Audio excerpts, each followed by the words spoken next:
All right, joining me on the podcast this morning is my homie, Josh Wood. What's happening, brother? Not much, mate. It's, you can't complain being up here.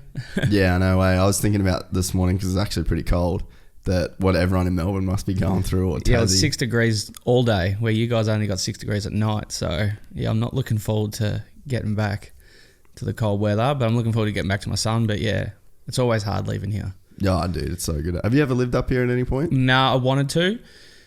We were going to try a few years ago, and it just, it just never really happened. So, I mean, with what I do, I can sort of live anywhere. Yeah. Up here definitely suits my body a lot more than what Melbourne does. Struggle in the cold, eh? Mate, I can't believe I used to chase winters. Yeah, true, eh? Now, like, there's not a chance. Like, I literally run away from them. So that's a big thing. Like, I'd love to live up here, but it makes it hard with my son being home. So, just got to come up as much as I can. I've got good mates up here, so I just travel up whenever I can. So, bit of background on you as a guest and like our relationship or whatever. It's funny, we met each other probably about like 7-8 years ago, you reckon? Yeah, I'd say about 7 years ago. Yeah. And then the first time I ever met you, I think I like knew of you through like Keisha and Cade and those guys, but I never actually met. Yeah. And the first time that we met, we took you surfing for the first time that you'd ever surfed since your accident that paralysed you. Yeah, so like my mate, obviously, who you've interviewed, Barney, he goes out and surfs flat out, and I was doing Project Walk over there at the time for my rehab. And, you know, getting to know Barney, and I'm like, he never has an excuse for anything. And surfing wasn't really a bucket list thing for me to do after my injury.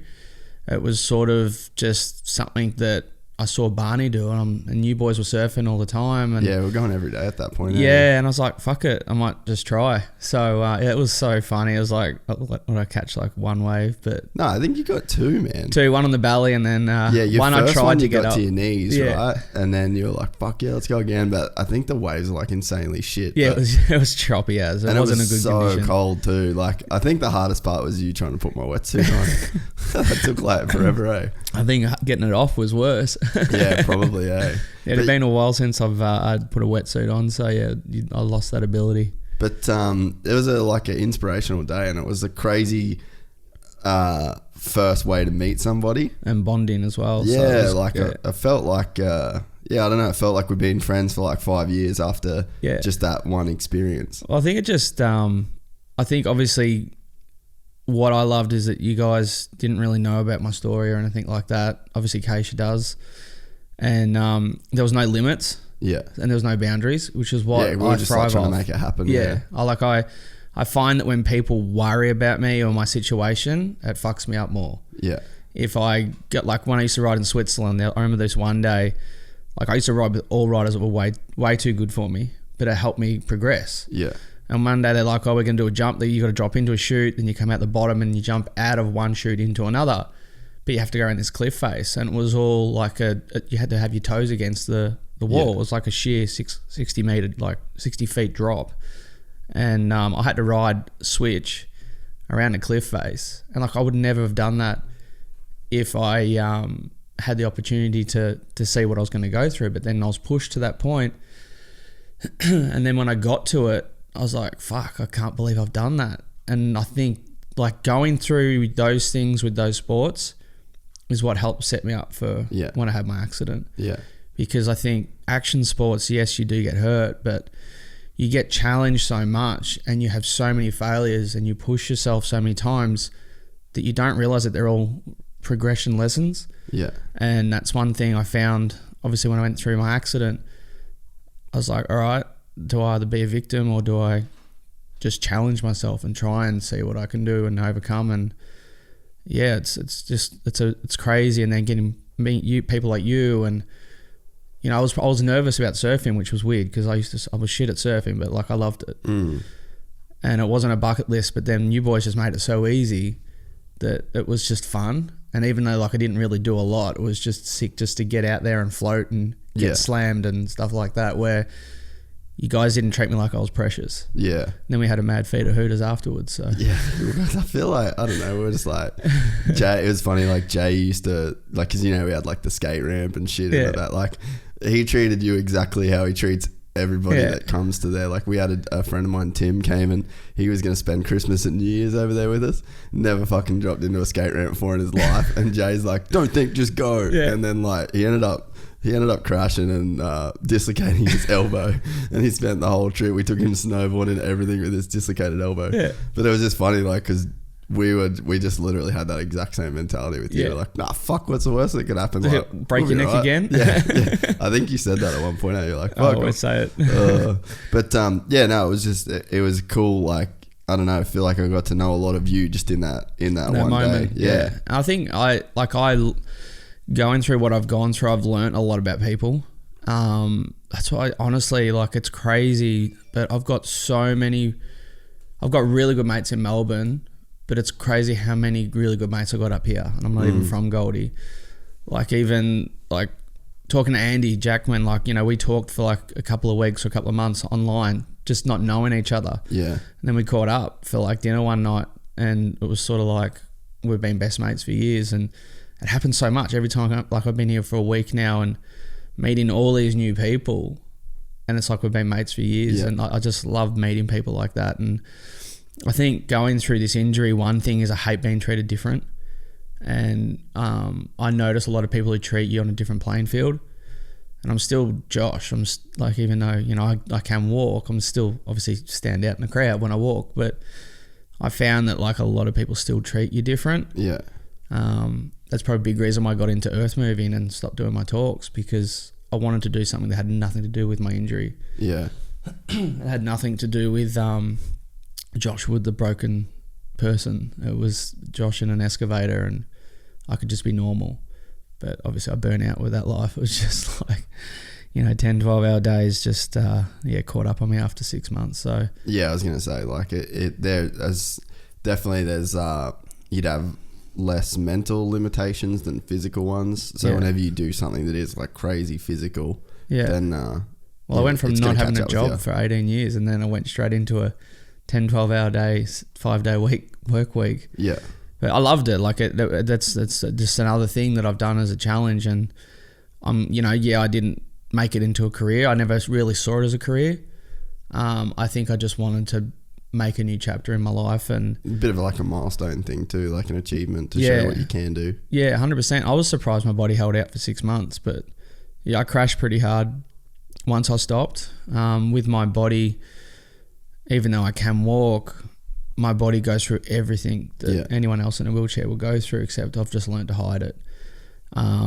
Even like with my diet, like the other week, like I don't sleep. I've never had a full night's sleep. I have to shave my legs every night before I go to bed, because the nerve damage in my legs are so bad that they twitch. So like I've got no hair on my legs. Like if I don't shave my legs, like I'm fucked.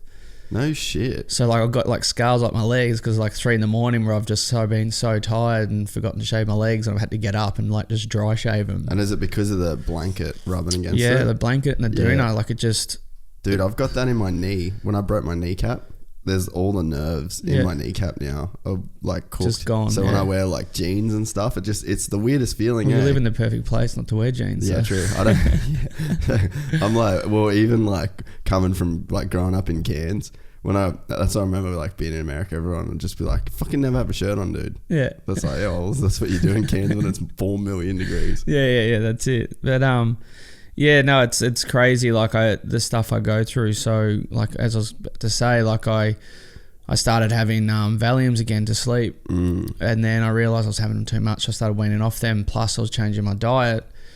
And did you ever smoke like weed to help sleep? It gets me paranoid. Fucks me up. It's supposed to get you paranoid. Yeah, I know. I don't like it. And I don't sleep. I had a hash cookie once. One of my mates was like, I don't want to go into the story too much, but it like really fucked me up. Yeah. Like, well, you just can't have too much. I thought I'd killed my dog, and I was lying on my pillow. I thought it was like falling asleep with my dog, and it was my pillow. I freaked out. Like I went full paranoid. So like, then you're like, nah. Yeah, no. My thing back when I was partying was coke. Like I used to just go out and party, like, and it was only for a short stint. Like I was so against it for so long, but I think I got to a point that with my recovery, everything was so focused on recovering that I never just let loose.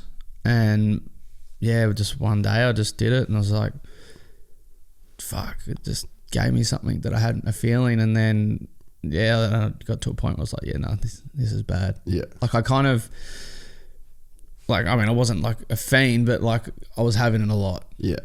And I realised that that's not, I hadn't come all this way just to fuck it all up. Yeah. And I met my son's mum back then, and that kind of helped me get out of that headspace of just partying, because like I partied harder than anyone else. All my mates that could walk straight, and I'd do like 7-day benders, and like not always with coke, like just alcohol, but yeah, I kind of felt like that was me proving that I was normal. Yeah. And then I think it wasn't until one day I looked in the mirror in the morning and I was just like, what the fuck are you doing with your life?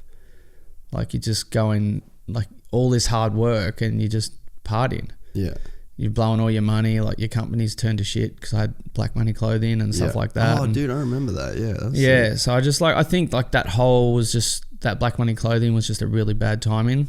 Like it was in a point where I was trying to find myself and I just like give yourself like a new identity away from that injury sort of thing. Yeah, it's just I think I'm just constantly always trying to evolve, and if I feel like something's not working for me, I'll just shut it off straight away. Yeah. I think that comes back to when I broke my neck and that flight or fight mode, and I'm very singly focused on things. Yeah. So like when I had to get better and recover, I lost so many friends because my whole focus was to get my life back. Yeah. And but then in saying that, if I see that I'm in a situation that's not good for me, then I'll just cut it off. Like I could be addicted to a situation or fun or whatever it is, and then I realise it's not getting me anywhere, even with work. Yeah.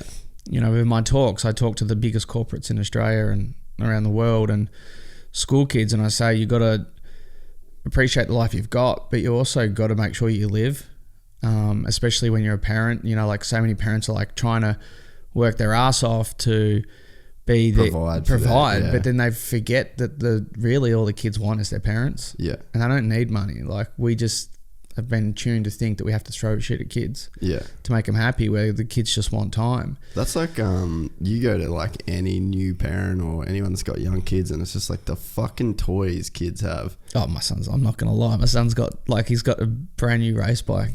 And then, you know, like my mate brought him, like I went to buy it, and then my mate went and paid for it online. Like my mate's like, he's got a lot, but I make sure I'll have a lot of time. Yeah. And that's where like I was doing, my marriage fell through, and I realised like I wasn't, when we were married and I was doing the work, I saw him every day. Yeah. But then when we split, I didn't get to see him. And then when I did have him, it was between Friday and Tuesdays, I was exhausted. And it was like, I'm not getting to have that time with my son. And especially at that age when they don't even know what money is. Yeah, and I think like I just did a post today on my Instagram about his greetings every time he sees me, and like it's insane. Like he just runs at me and it's just so pure and natural. Yeah. And there's no bullshit. And I think that that's one reason why I left Earth Moving was because I was exhausted. And two, I was making good money, but I was missing out on a lot of time with my son.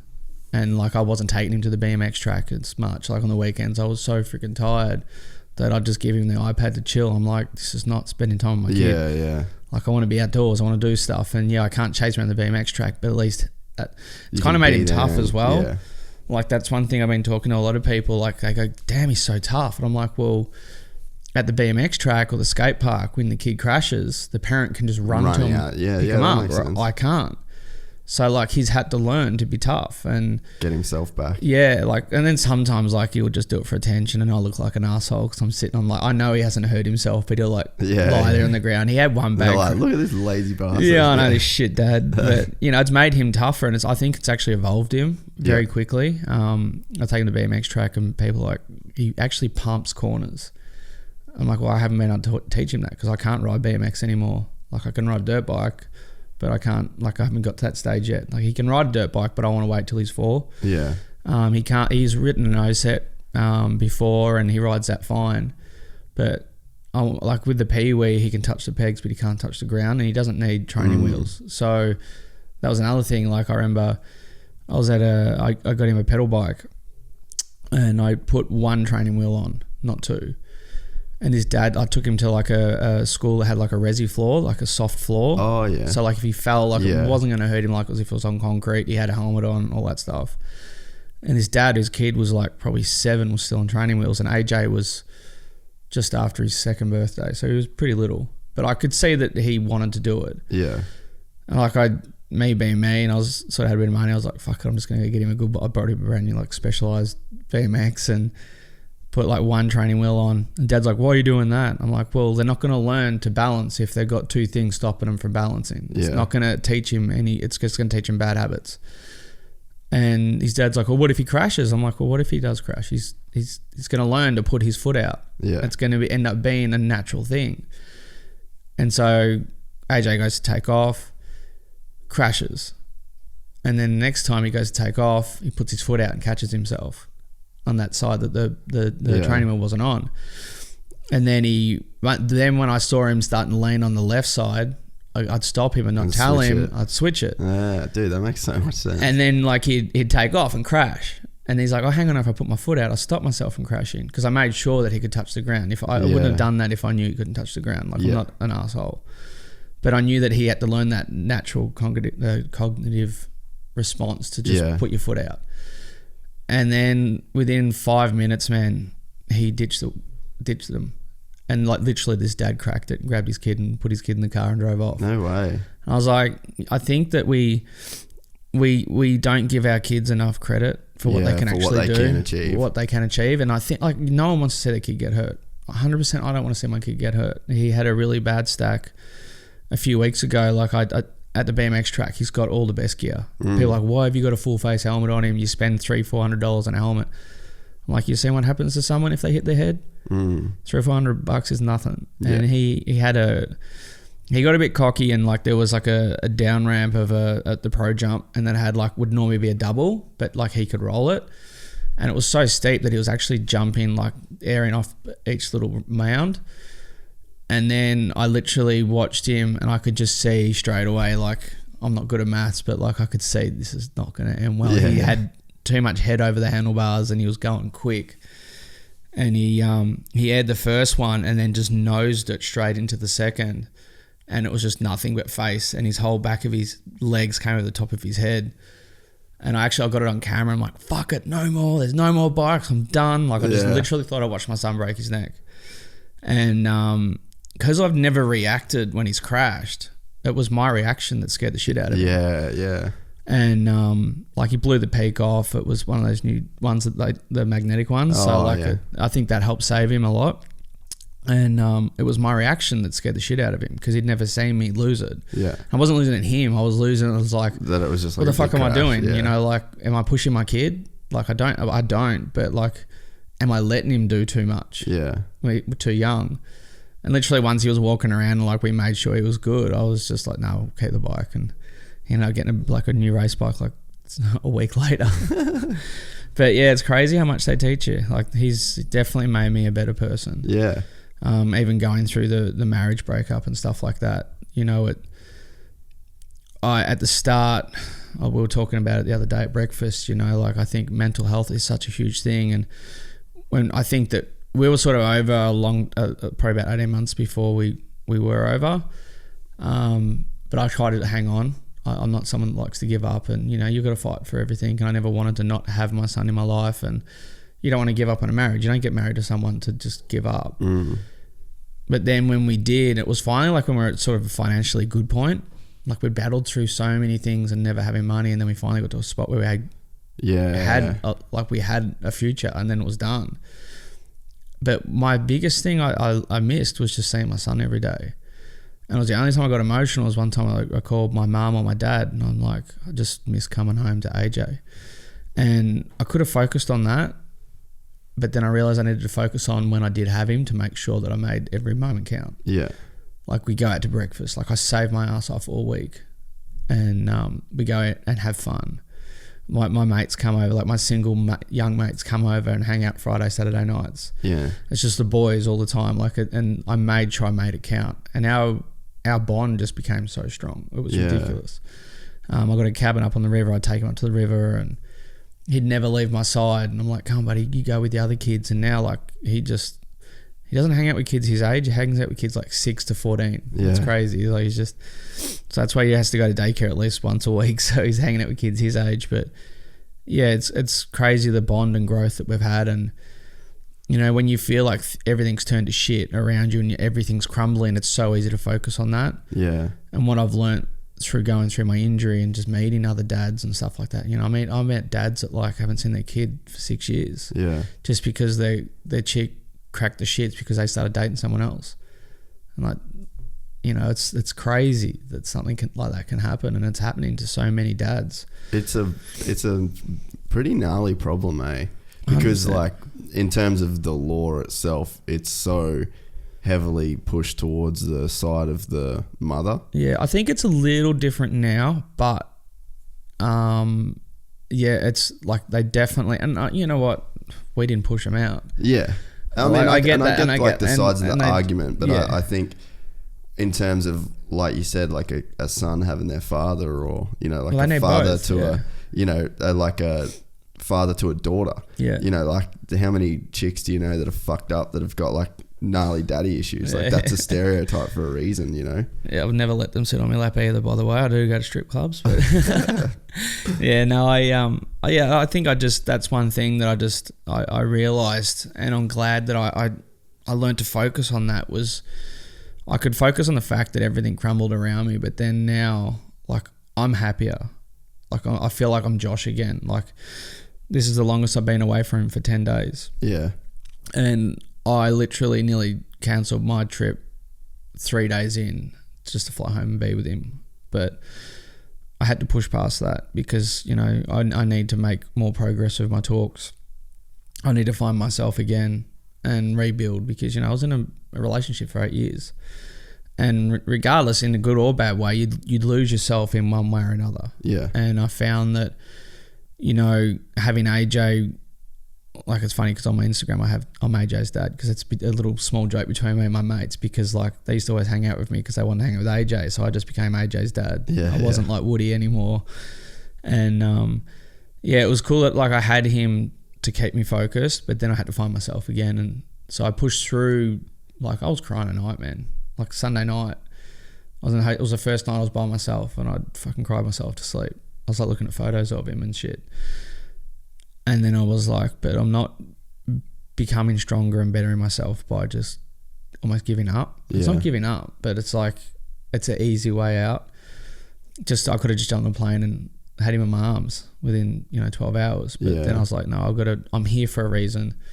I'm here to meet new people and do things and catch up with people. And I want to make sure I don't waste this time and, rebook schools and stuff like that. And so, yeah, it is tough, but like, I think it's, how many families like their parents get deployed and stuff like that, or FIFO families where the mum or dad has to fly out and they don't see their kids for 2-3 weeks. So like, I can't complain about that. I got to focus on the fact that, I'm making a better future for me and him.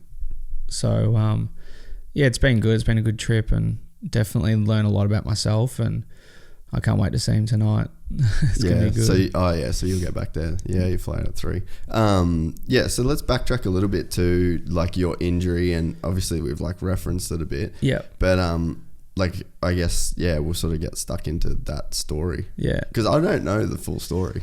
So I don't know how far you want to go back. Like, so my background, I used to race BMX as a kid, and then my parents moved around a bit, so like it was really hard to do that. I would have gone further with motocross, but because my mum lived in the city and my dad lived in the country, even though they were married at the time, it was really hard to like chase all the racing plus the money. So like I started skiing at 2, and then snowboarding was so accessible because I lived in Mansfield. So like I literally jumped on the bus, or my mates' dads all worked up there. So like I always got up to the snow. So snowboarding, like I started riding snowboards back in like 91, 92, like when there was no snowboarders. Like we used to get ski poles thrown at us, like when we were in, like kids in the chairlift, and we'd wait for them and like punch on. It was like crazy. And like there was like I think maybe 15 of us on a hill of like thousands of skiers. But I loved it. I just thought it was cool. It was different. It was completely untouched back then. And I was never like like I wasn't a great snowboarder, but like I progressed, but like some of my mates were like insane. And like they go to junior worlds and they come third in the world and stuff like that.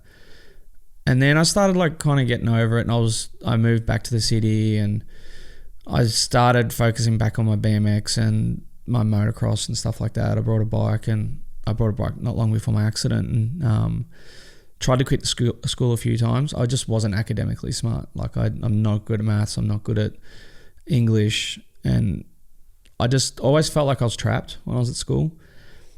And I went on exchange to Switzerland, and I went snowboarding over there, and like, dude, the snowboarders I was riding with were insane. Like they used to get deals from Burton every autumn to ride, and they're like, no, I don't want to have to ride for someone. Like they used to wear like the shittest snowboard gear and like the shittest snowboards, and they're still some of the best snowboarders I've ever seen. Like really? Unknown snowboarders, but that's who I rode with. Are like guys that like would get, and this is like back in mid to late 90s, and they were getting offered like 40-50 grand by Burton to like ride for them, and they're like, no.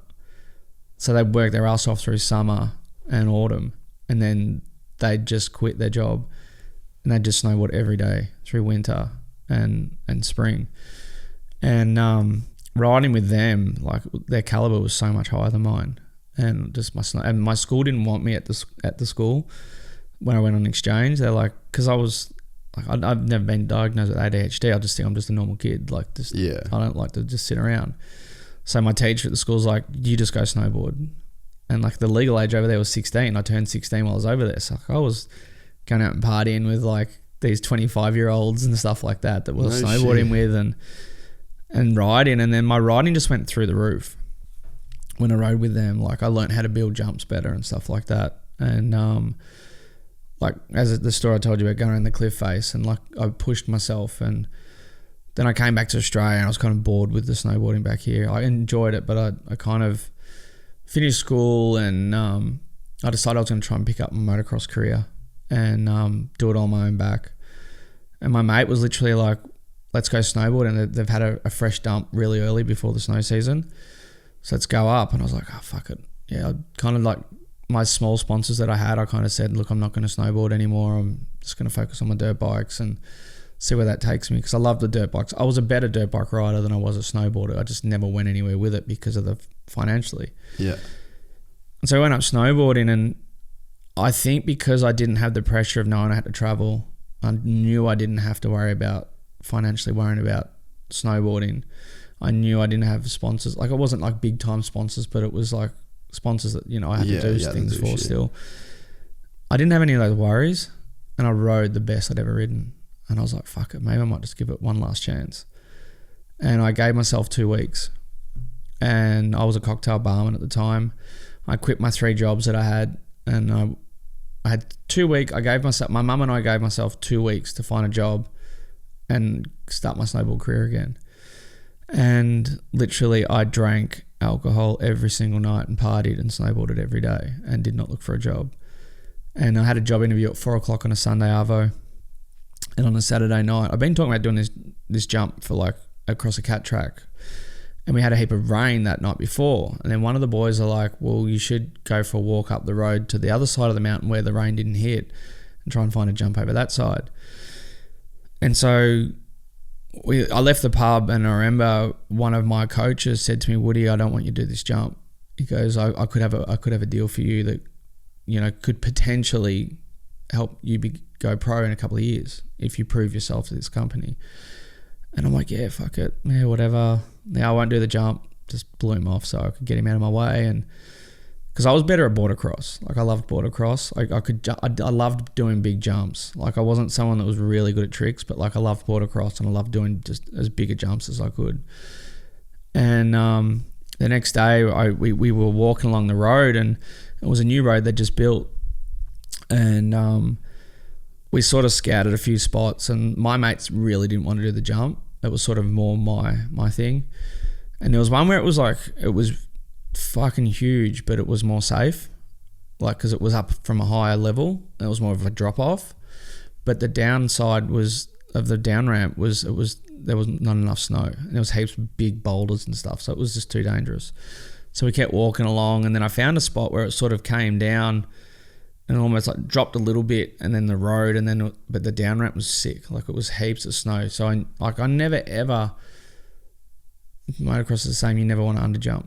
You always plan to overjump if anything. Like you never want to come short. So like I just planned on just always just hitting it as hard as I could. So I found a spot that I felt like was still a huge gap, but still sort of technically safe. I think we ended up counting out. It was like anywhere between 70 to 85 feet. It was somewhere around that range. I mean, fuck, it was young kids, man. Like I was the oldest out of the whole group. And the boys sort of came back and forth through the day, and Luke Trembath, known as Dingo now. So you knew Dingo all the way back then? Oh, way before then. Yeah, that's crazy. I knew Dingo when he was like, I call him Dingo now because everyone else does, but like he used to be Tremby back then. Like he was like 11 or 12. No shit. And he was like a mad little snowboarder. And he was like my little brother. And so he was, I think, about 13, 14 at the time. And Luke and my best mate Daniel Schultz kept saying, Woody, you don't have to do this jump. Like, we don't care if you walk away from it. Like, this is fucking stupid. And I just had this tunnel vision. Like, I just wanted to do it. I kind of felt like it was going to catapult my career. Yeah. We had a camera where we were going to take shots and then put it into like one of the snowboard mags, and hopefully, you know, that pushed my my career. And I kind of wanted. I always made excuses over the years of why I couldn't do jumps. I was like, fuck it, I'm going to do this. Like, this is what everyone's been talking about. It's going to catapult my career. Never ever thought I was going to get hurt. Like, I've thought at the worst I might break my legs, but I know it sounds retarded now, but like back then when you're 18. Yeah, that's like terrible. What's so bad about, like, that's might wreck my snowboard, but it's not that bad. Like, I'll still survive. And so long story short, I came in at it and I'd done a few speed checks, and as I've come in at it, Dingo was holding my hands at the top and sort of slingshot me in. And just before I did, he's like, Woody, like, we really don't want you doing this. I'm like, stop being fucking pussies. I'm going to fucking do it. So I'll see you at the bottom of the hill. And he's like, all right. So I literally forced my mates into doing this, and they slingshot me in. And as I'm coming at it, I'm like checking my speed, making sure my board's as flat as possible, making sure I wasn't on my toes or my heels. I was just going at it with as much speed as possible. And literally, you know, that invisible line, which is like the point of no return. Yeah, no coming back. Yeah. So like I used to like get to that just before that, and I'd pull out and get all angry at myself and, you fucking idiot, rah, rah, and then storm back up, and I'd lose my fear and just have anger.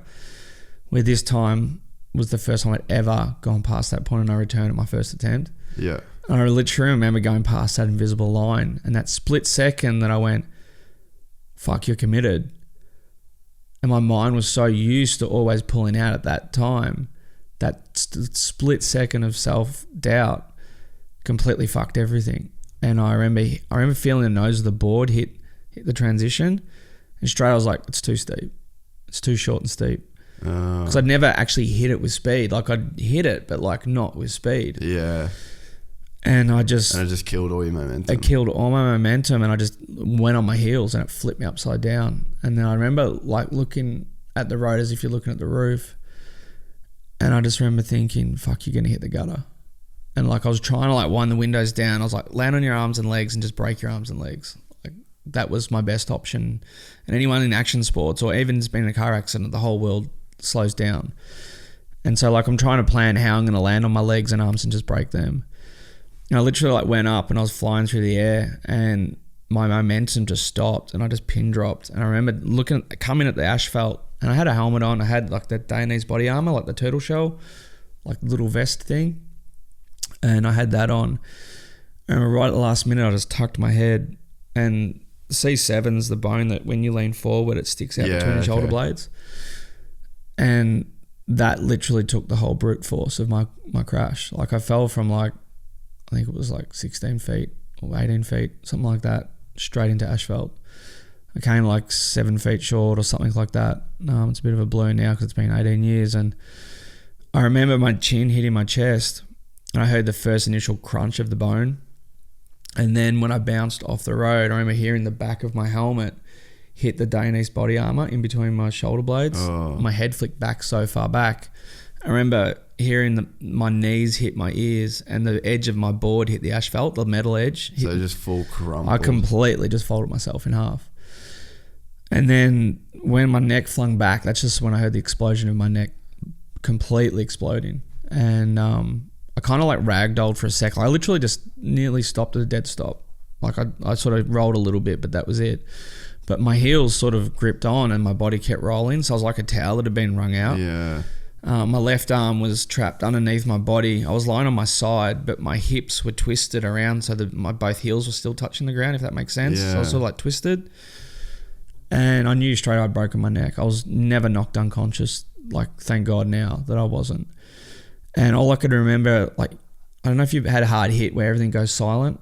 Yeah. And then you start hearing and that, yeah. Yeah.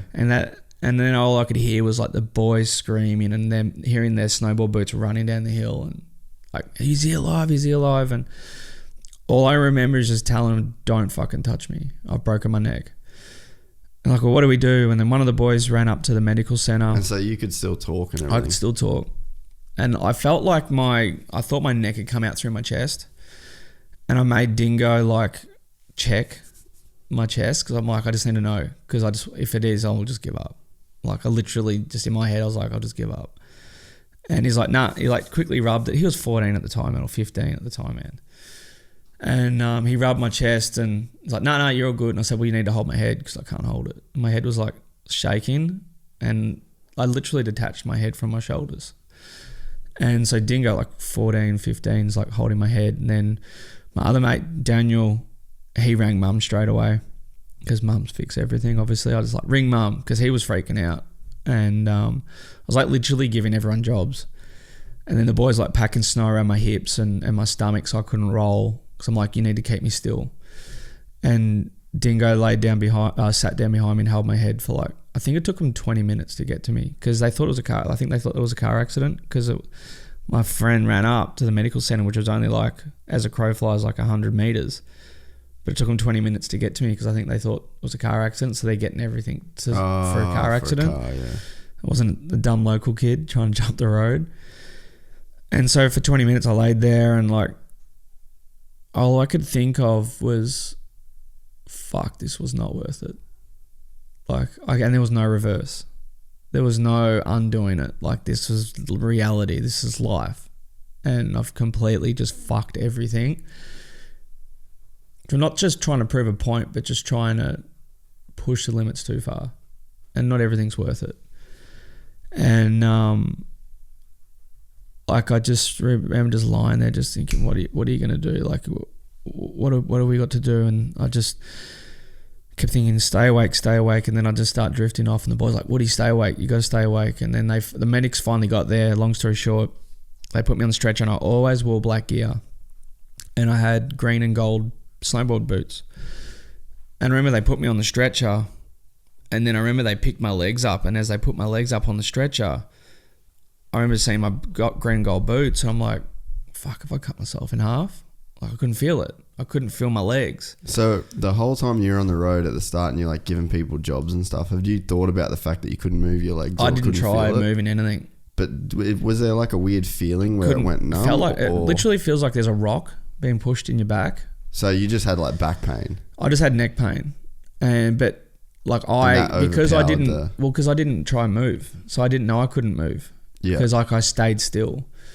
And so you hadn't even thought of like that you were paralyzed? Oh no, I knew I was fucked. Oh, so you knew you were paralyzed? I didn't know how bad. Yeah, okay. I knew. I knew. I'd broken my back 2 years before in Switzerland. So I knew, but then I could still sort of do things with my legs. But yeah, with this one, like I knew. It was there was no doubt in my mind that like I'd done something really bad, and that's why I didn't move. So they put my legs on the stretcher, and then my right arm kept falling off my chest. I thought I'd rip my shoulder out, and I said to the medics, or I think it might have been Schultzy, I said, "Can you put my hand back up on my chest? I think I've ripped my shoulder out." And every time I put my hand on my chest, my arm would just fall off the stretcher. And then the ski patrol said, "Squeeze my fingers." I'm like, "Well, hold my hand." And he's like, "I am holding your hand." And then because I couldn't look, And I said, well, let me see my hands. And he lifted his hands up in front of me and he's like, all right, squeeze my fingers. And I remember he had his fingers like that in my hand and nothing. There was just nothing. And it was just like that's when it slowly started hitting me a little bit. Like reality. Yeah, like reality, but just like how bad it was. Because I hadn't tried to move anything because I stayed still. Yeah. And then they took me out to the medical centre. I remember I would not let Schultzy leave by my side. And he had to, like, it was a steep hill to get back to the medical centre. And I remember watching him run along next to the ski patrol car to get me back up there. And then they took me into emergency, and I could hear them talking about me. And all I could hear was them saying, well, we don't think he's going to survive the ambulance. We don't think he'll survive a helicopter, but the helicopter's probably the best option. But we can't knock him out because he won't come out of it. So they had to gavage me to keep my airways open. So they had to put a tube down my throat while I was awake. Oh. And so like they're shoving this big tube down my throat. And like obviously you're going, trying to gag, but you can't because I've got a broken neck. Like I'm trying not to move anything. Yeah. So they gavaged me while I was awake. But so you're obviously like able to breathe and shit by yourself. I could barely breathe. Really? Yeah, I could. Like my breathing was like really light. Like it was like I was out of breath. But I couldn't talk and stuff. And then they had to put a tube down my nose because I had to open all my airways in case something happened in the flight home. And so they had to put this little tube down my nose, which you've seen probably people like when they're in hospital. And every time they push it, like they couldn't get it past because like obviously I was awake, so they couldn't shove it down because most people when that happens, they're out cold. They jam it down there. So I had to snort it. And they're like, you have to sniff. So every time I sniffed, I go like that. And I'd tense my neck and I felt like pieces of bone like fall off my neck. It was like sand grinding in my neck. And after that, like that was sort of enough for me. I passed out after that. Dude. And then I remember the next memory I have is coming out on the stretcher and I was all completely gurneyed up and all I had was just my face out. And like I had like 20, 30 mates. And it was the opening weekend of school holiday weekend and the exit and the only place the helicopter could land was the only place everyone could ski out of. Oh. And it was right at the end of the day. So like they had to shut the whole mountain off. And like, I'm like, oh, you don't have to do this for me. Like we'll figure out another way. Like, I'm so sorry. Like I'm pissing everyone off. And I just saw the fear in all my mates' eyes because they hadn't seen me since I got taken in originally. Yeah. And, I remember that they tracked me across the helicopter and they put me in the helicopter and the pilot's like, you're going to be all right. And I'm like, well, you're not the one with the broken neck, are you? So it's easy for you to say that. And then literally the clouds rolled in and the helicopter couldn't get off they were in between two chairlifts. Fuck. So my mate's dad who worked on the mountain got his skidoo and the helicopter had to hover above the skidoo so the skidoo could see how to get out and they had to hover. Are you serious? Yeah, and like apparently a couple of people, like a couple of the lifties coming home, like because it was a complete whiteout. There was like this helicopter hovering like just off the ground. And then when they got to a certain point where they could elevate away from the chairlifts, like they got me out of there. And I remember I came in and they flew me into Austin Hospital. My mum and dad were there and a couple of family members. And I remember just feeling the cold in my face. That's what woke me up. And I remember when they came through the doors, I saw my mum and dad and I literally watched their hearts break. And mum was kind of wrapped because like she had ambulance cover. Oh, yeah. So like she was lucky that like they didn't have to travel up to Mount Buller to get me. That stage they had no idea how bad it was. They just knew I'd hurt my back. That's all I knew. They didn't know I was paralysed or anything. And I remember just looking at mum and dad and I was just like, fuck, it's not just my life I've fucked up. It's everyone's. It's my mates. I watched my mates' hearts break. I'm looking at my mum and dad and they're trying to hold back tears. And like so I wasn't really seeing so I said to my mum and dad, I need to tell you something. And like, you can't get pissed off at me, but this is pretty important. I need to tell you this. And they're like, yeah, what's up, mate? And I'm like, well, I'm not really seeing these girls, but like there's 3 different girls like I'm hanging out with at the moment. So like, can you make sure they don't come in at the same time? Because I don't want a cat fight. And mum and dad are laughing and they're like, oh, he's not too bad. And dad's giving me a little bit of a nudge like, oh yeah, well, like we didn't have Facebook back then, I would have been screwed. But yeah, I kind of made a joke, and then mum's like, it's really good that, like, you know, Josh is joking still. He's going to be fine. My son's still got his humour. That's all we need. And the doctor pulled my mum aside and he said, you don't, and my mum said, we can see his heart beating. That's amazing. You know, it means he's strong. And the doctor pulled my mum aside and he said, Mrs. Ledson, you don't get it. And she's like, get what? He's like, your son's probably going to die in the next 3 days. The reason you can see his heart beating is because his heart and his brain are the only two organs that are working. He said, your son will never get out of bed. Really? And they had to do surgery, so they take bone from my hip. They cut my throat from here to here, and they pull everything to the side. They get a chisel and hammer chunks of bone off my hip and turn it into like a paste. And they take all the bone that I destroyed and then rebuild. It's insane what they can do. Like, and this was like 18 years ago. It's like 2000. Yeah. And so it was a long time ago. But that was pretty up to date. Oh, it was up to date back then, but like it was. Like, do they still do the same thing now? I'm unsure, but I know that it's pretty similar. But I know that what those surgeons did helped set me up. And so I woke up at like. So what do they do with the paste then? So they turn it into like a paste and rebuild the bone that I destroyed. Like they basically like remold the bone and then they put a plate in front of it. I'm not 100% technically sure what they do, but all I know is that they took bone from my hip.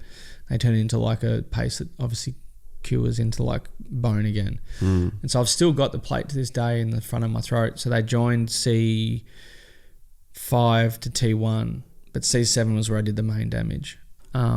So the higher you go, the more you lose. So where C7 cuts off is like across the shoulders and down your arms. So normally I think you can use like maybe your pointer finger, but then you lose like these fingers. Or it's like you lose, it's just insane like how it all works. Like you literally move that much higher or lower and it will change your life completely. And so yeah, I remember I woke up at like 3 a.m. I could feel where they'd cut my throat. I was like, fuck, I can't get out of bed. Like they put restraints on me. I must have like lost it and tried to fight one of the doctors.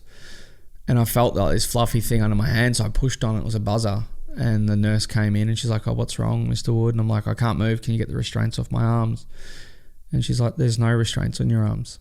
I'm like, well, why can't I move my arms? She's like, I'll get the duty doctor in. And he came in like 15 minutes later. And this is not a word of a lie. Like I was an 18-year-old kid, man. I had no idea. And he walked in and he said, what's your problem, Mr. Wood? And I'm like, well, you guys have obviously fucked up the surgery. Like I'm still paralyzed. And he's like, all you action sportsmen are the same. You're not happy until you're paralyzed or dead. And he basically congratulated me and said, you'll never get out of bed. You've done your ultimate goal. And like that just... All I had was hope, and he completely took it away. So I buzzed again, and the nurse came in, and I said, "Can you bring?" So how you could use your finger? I could use like enough pressure in my hand to push down with my right hand. My left hand came back quicker, but my right hand could work a little bit better at that stage. So I pushed down with my right hand on this buzzer, and she came in, and I said, "I want you to bring my mum in."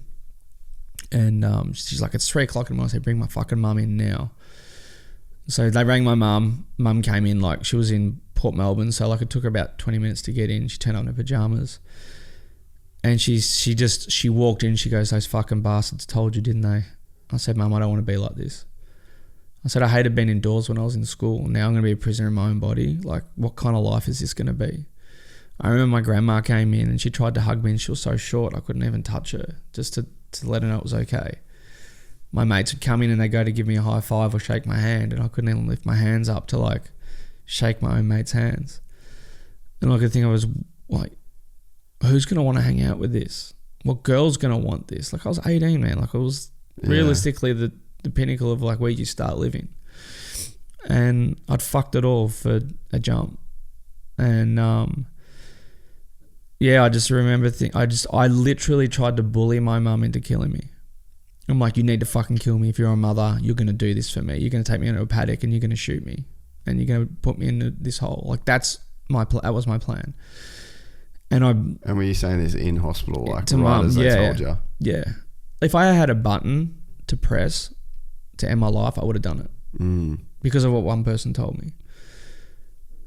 One person had learnt what he was talking about through a book, and I would have pressed that button. I wouldn't even rang mum. And my mum had just done like this massive Anthony Robbins thing, and like she thought she could take on the world. And my mum's a pretty high-end businesswoman back then. She was a badass. She was like one of the first women in financial planning and stuff like that. So like she didn't take any shit. She's like, well, I'm not killing you and you can't kill yourself, so we're going to start making goals. And I'm like, well, fuck, I can't make anything because I can't do anything. And so my goal was that once I got better, I'd just kill myself. And so I woke up the next morning and I had this, I remember you have a nightmare. You wake up, the nightmare's gone. I remember I woke up and my nightmare woke up with me. I hadn't slept. I was still awake the whole time. I thought I'd fallen asleep because I was so in and out of what was going on. I woke up with my nightmare. And I realised I had two choices to make. Either let the doctors win, or I use the way they treat me as a push to go after an unachievable goal. And so I decided that I was going to start fighting from that day. And no matter what anyone said, if someone had anything negative to say, I deleted them. I had nothing to do with them. And that's probably kind of the heavy thing now, is like when someone fucks with me or someone does something wrong, I just delete and just keep moving forward.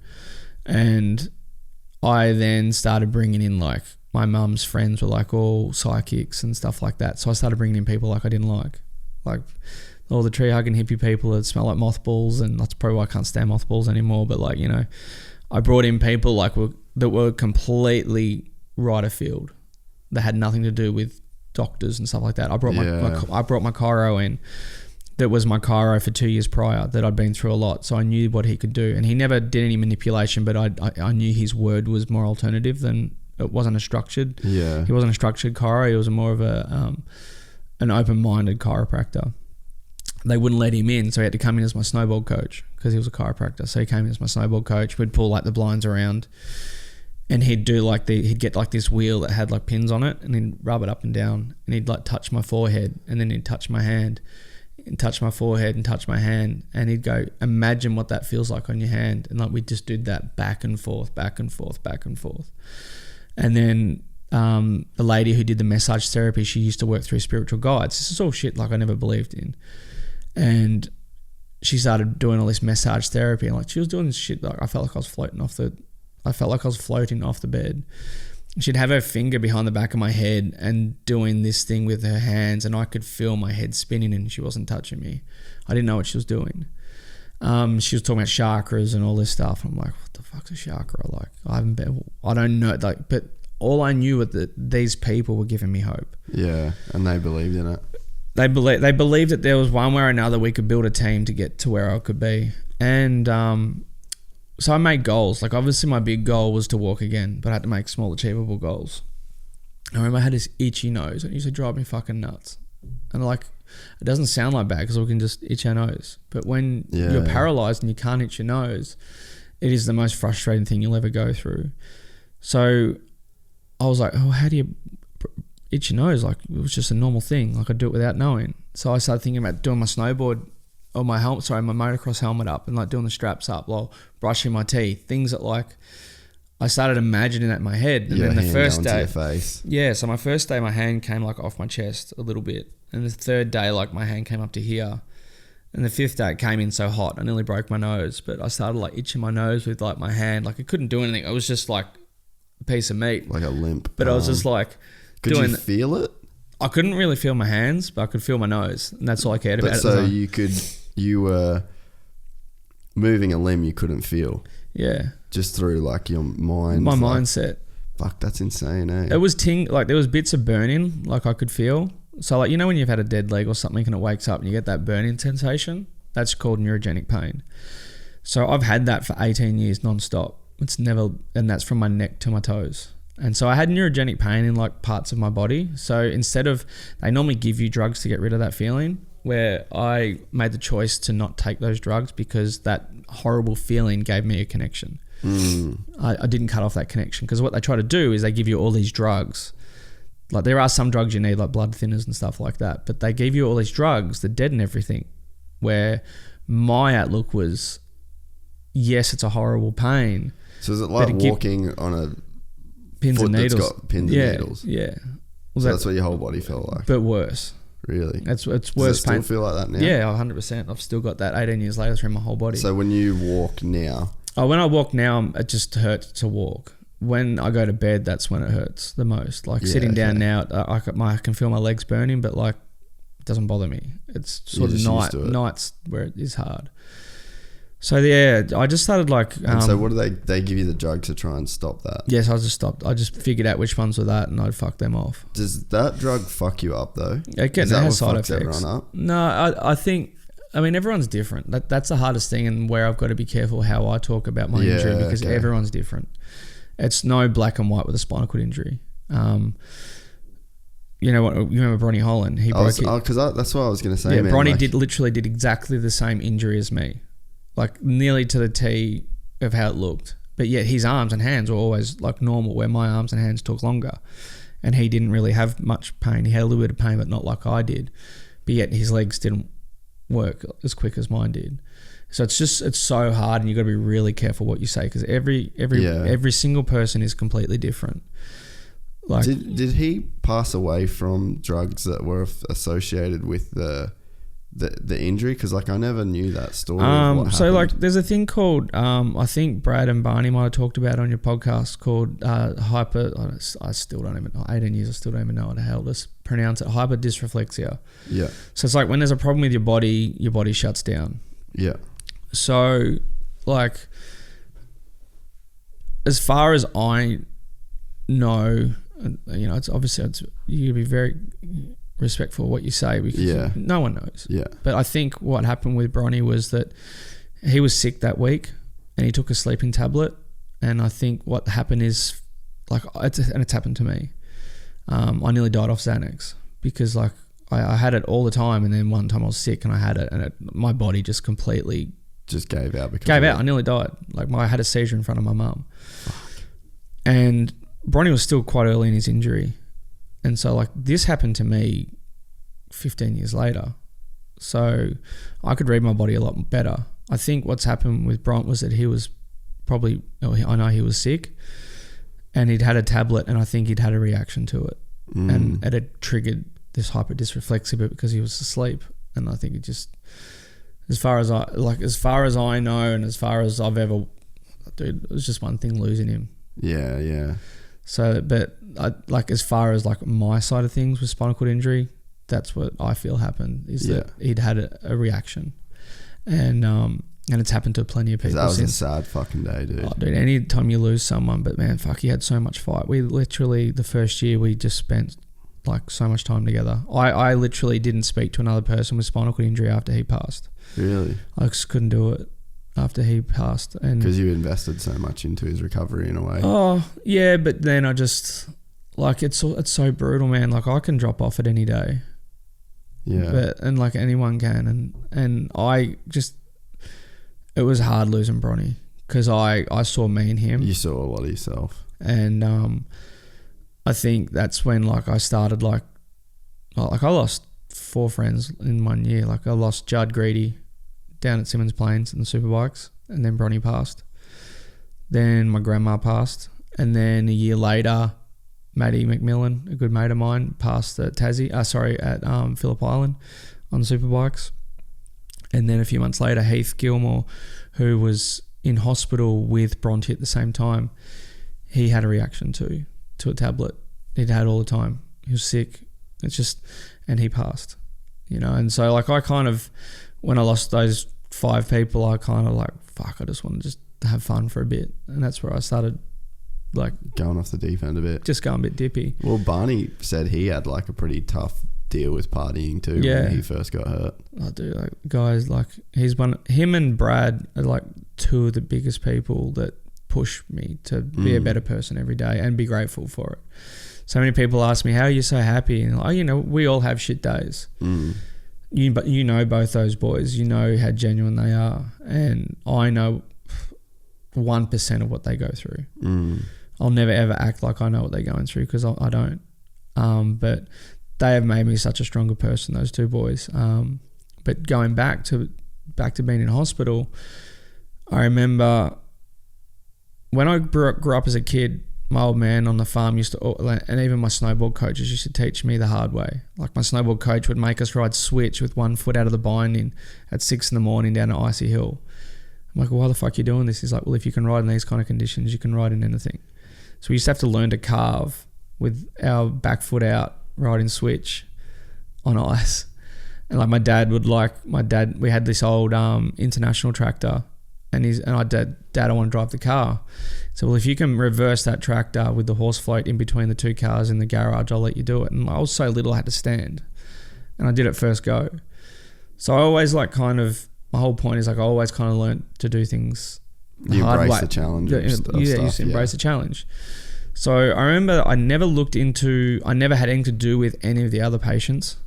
And like people you need to interact, you need to know what they're going through. I said, I don't need to know what they're going through. I'm going through my own shit. Because what happens is they put their shit onto you, and you're going through your own self. So you have to battle your own battles. So you have to learn to be hard, and you have to learn to detach from a situation. And so what I did was I brought the human anatomy chart in. I remember I got one of my mates to rip it off the wall. I remember seeing it once. And I looked at it and I watched where all the tendons and ligaments go. And then I remember closing my eyes and I imagined a video camera going down my body, down to my big toe. And I figured if I could move my big toe first, then I can work all the way back. And for 2 weeks, man, I stared at my toe. And 2 weeks doesn't sound like long, but 2 weeks in a hospital. Trapped in your own body. In your own body, in your own mind that keeps telling you to give up.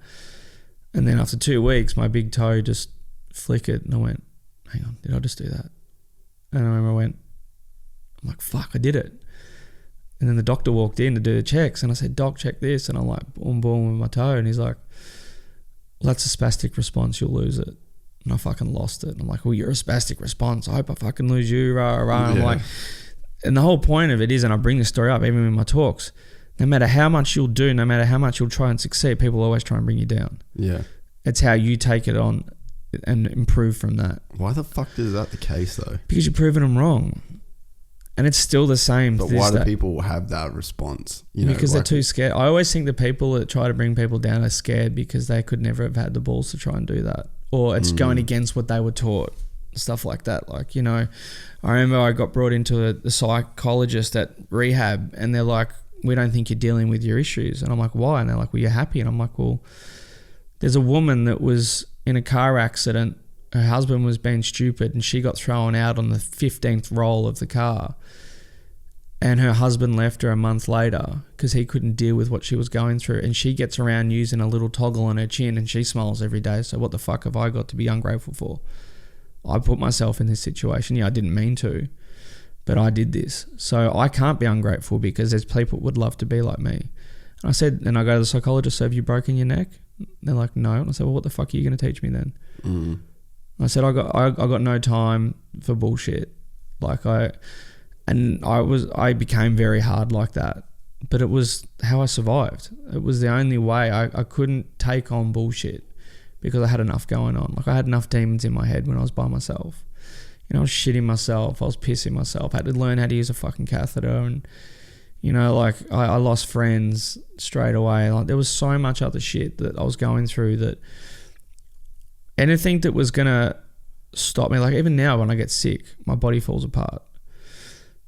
Even emotional things, even when my marriage fell apart, I didn't realize it took a toll on me physically.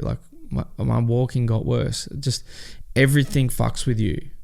And so that's why I made sure that I tried to keep my space as clear and as focused as possible on my recovery. So you think, you feel like even, say you get in an argument with your missus or whatever, it'd actually affect you physically? If I got really emotional, yeah. Do you reckon that shit happens to people that don't have spinal cord 100%. Injuries, but there's so much that you don't lose it that much, I think what's best, and it kind of might track off a little bit, but I spoke to you about this at breakfast the other day when Brad did a post and he said, before my accident, I can't quote it word for word, but it was along the lines of, before my accident, if I was angry, pissed off, stressed or whatever, I'd go ride my wakeboard. I'd go ride my wakeboard. I'd go for a run. I'd go to the gym. But now that I have this spinal cord injury, I'm trapped in my own brain, I have to learn to make my brain stronger and deal with emotions that normally I wouldn't try and deal with. And I think that's one thing I was like, fuck, that's just like made so much sense to me. I'm like, now I know why I'm so mentally tough, because I had a body that I was trapped inside of, where we have like able-bodied people that have a body and a brain, where when you become paralyzed, you just have a brain. So you need to make that brain strong. Yeah. And you'll see, like, there's different types. There's two different types of people with spinal cord injury. There's really bitter, angry people, and there's really happy people. And there's no in between. And it's a shit fight every day. People look at someone that's paralyzed and they think, oh, poor you, you've lost your arms and your legs. It's the mental stuff, and then also internal physical stuff. They should be saying like, poor you, you're trapped inside your brain, sort of thing. No, not at all. Like, it's just more like they say, oh, poor you, but like they're looking at their own fears and they say what their fear would be, but they don't think about what everyone else has got. Like, spinal cord injury isn't just about being paralyzed. You lose your bladder, your bowel function. You lose the feeling of sensation, so you can burn your legs. Like, I remember someone flicked a cigarette at a nightclub once, and I was in the wheelchair and it fell in the crease of my jeans and it burned a hole in my leg. I didn't even feel it. Didn't know I'd done it until the next day. That's gnarly. My mate's like, oh, dude, your leg's on fire, and poured a bourbon over it. Didn't think anything of it. And then the next day I was on the toilet and I was like, what the fuck? And there was a hole in my leg where the cigarette had been sitting there for like 10 minutes, burning through my skin, didn't even feel it. And that's a thing that like people don't get, and hopefully there's a better understanding out there, is that it's not just about losing your limbs. It's about everything, man. Like, that's why, like, I look at Brad, and like he's been doing this standing thing. Yeah, 100 days of standing. 100 days of standing. I said to Brad, you need to show people what actually it takes for you to get to that. Yeah.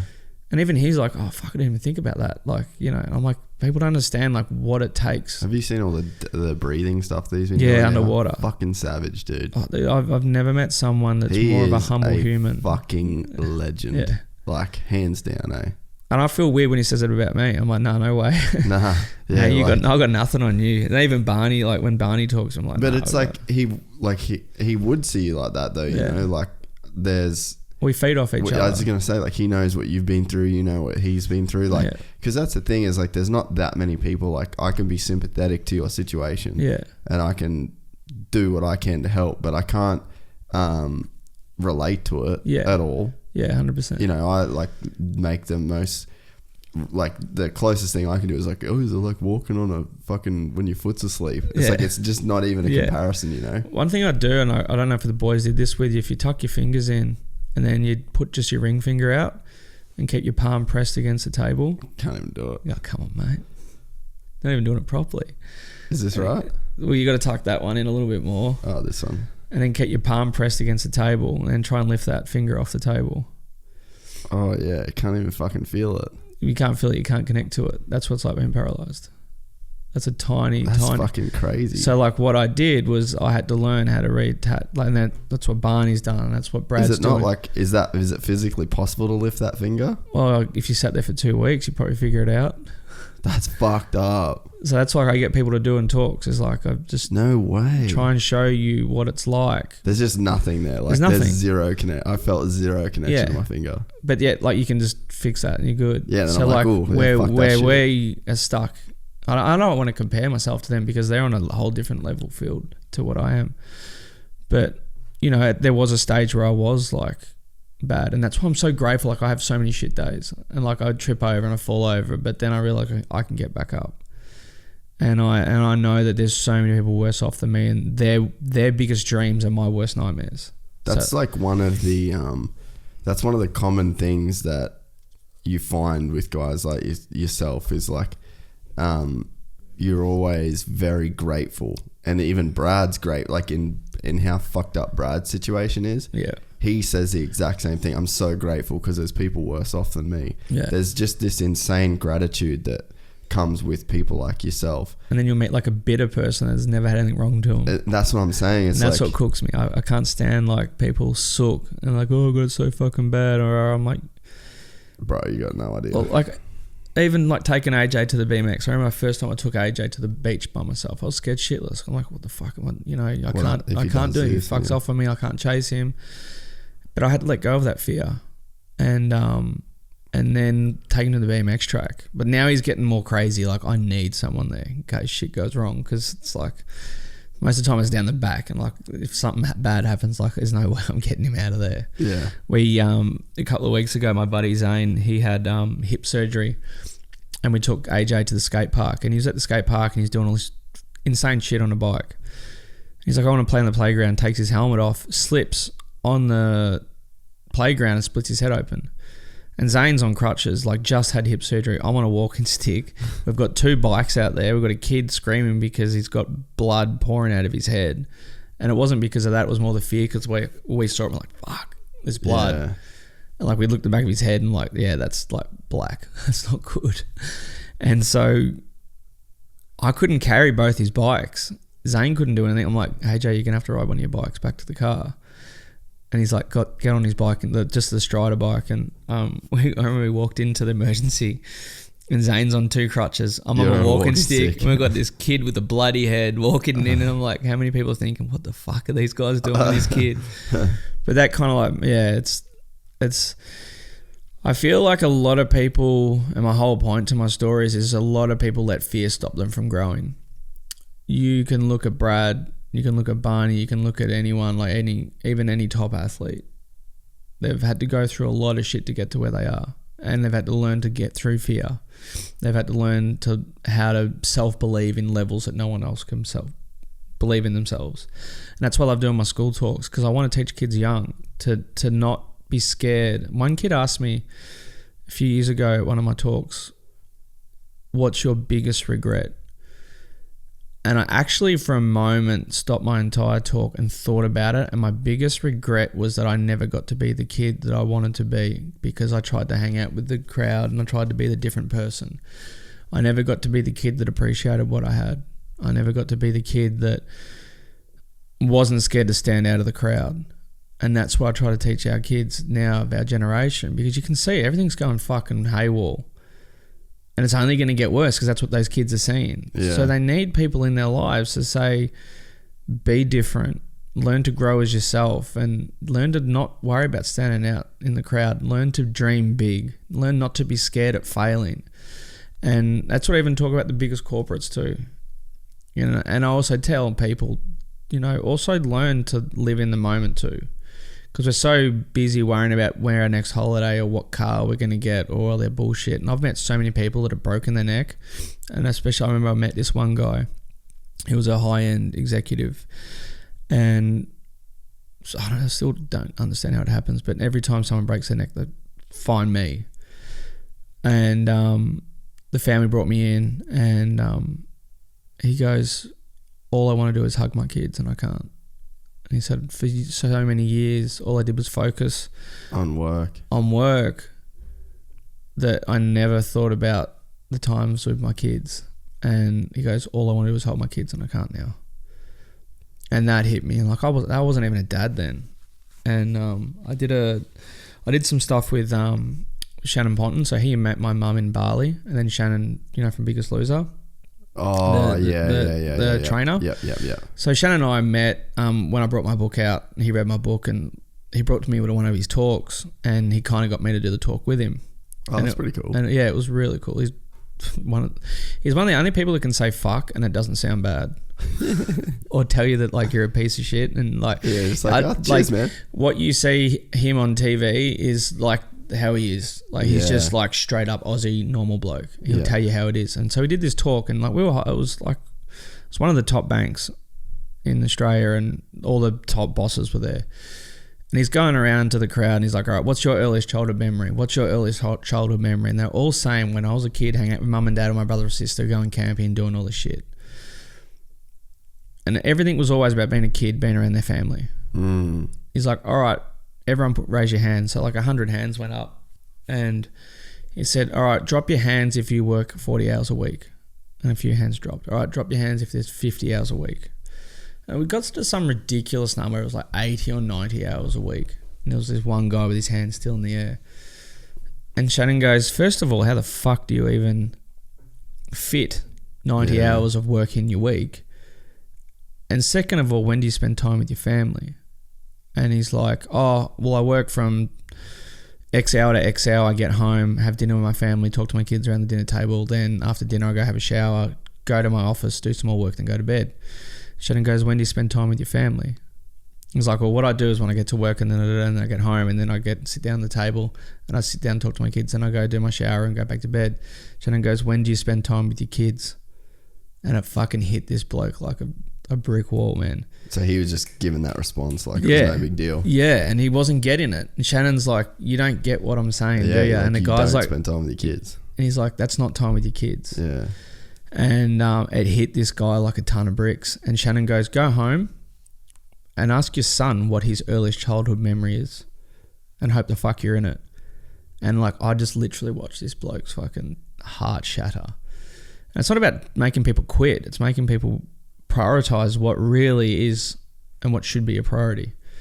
And I learned so much from that. And that's a big reason why when I was in earth moving, I was making consistent money each week, but I wasn't having that time with my son.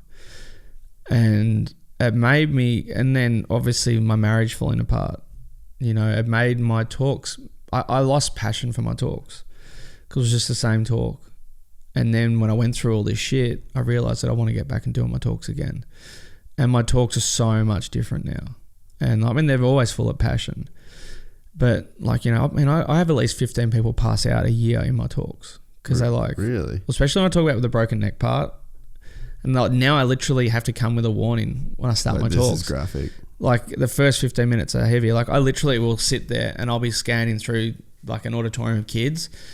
And I'll be like, oh, fuck, he's going to pass out. And I'll literally watch a kid just like slide off the chair and hit the ground. That's so gnarly. But like there'll be a table in front of him. I remember I was at a massive event and like I'm always constantly scanning who's in front of me. And I remember watching this bloke. I'm like, oh, fuck, he's going to pass out. Next minute, bang, his head hits the table and passes. That's insane. And it's just like, I don't know if people like hold their breath or whether they just got a good imagination or whether it's just too much. But yeah, now I literally, since I started pre-warning people, it's less, but it's pretty crazy. But I want people to feel it. I want people to feel the pain that Brad and Barney and I and every single other person that's lost something feel, because then it might make their choices different. Yeah. It might make them think different about their situation. It might make them sook less. It might make them realize that they want to build or go after something more. I don't tell people to quit their jobs, but I'm saying if you're not happy, then figure out what the hell you need to do to make your life better. Yeah. And to be happy, because we don't know what's around the corner. Fuck, I got a photo of me 2 days before I broke my neck, and it was the first photo that actually was a good photo, and I got given it. And I had no clue that within 24 hours I'd be like trying to survive. I remember one of my last memories was me and Dingo driving up from Melbourne. Like I'd pick him up after school and I'd drive him on Fridays back up to the hill. And like one of my last memories was me and him driving up to the hill.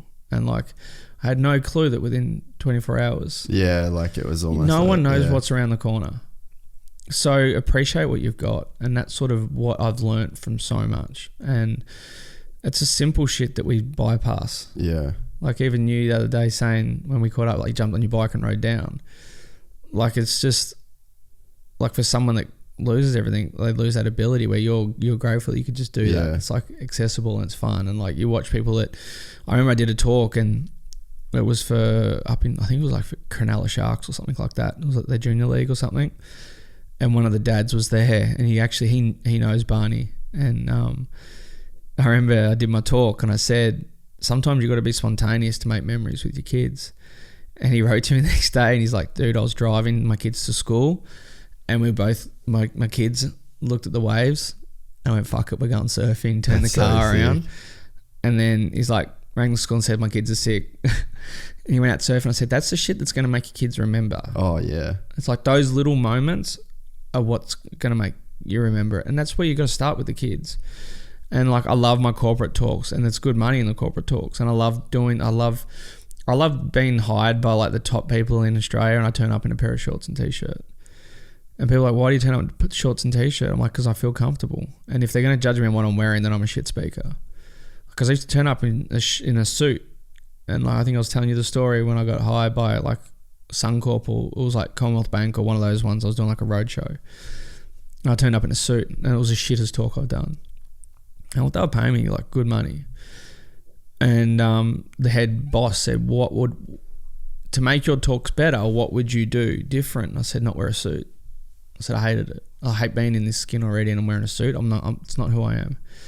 And he's like, well, turn up in jeans and a shirt tomorrow. And my talk was like 10 times better. He's like, well, what else can you do to improve? I said, wear a t-shirt and shorts. He's like, all right. I'm like, well, you're the one paying me, so fuck it. I walked in, t-shirts and shorts. I remember I walked past this guy and he looked at me with a shaved head and covered in tats.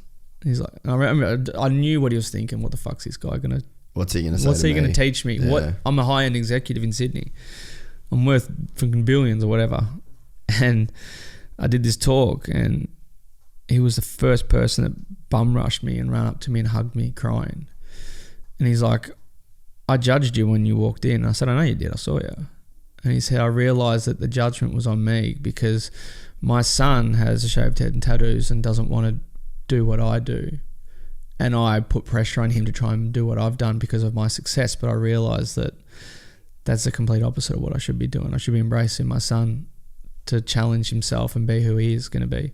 My mum, when I was a kid, told me that if I was a garbo, as long as I was happy, that's all she cared about me doing.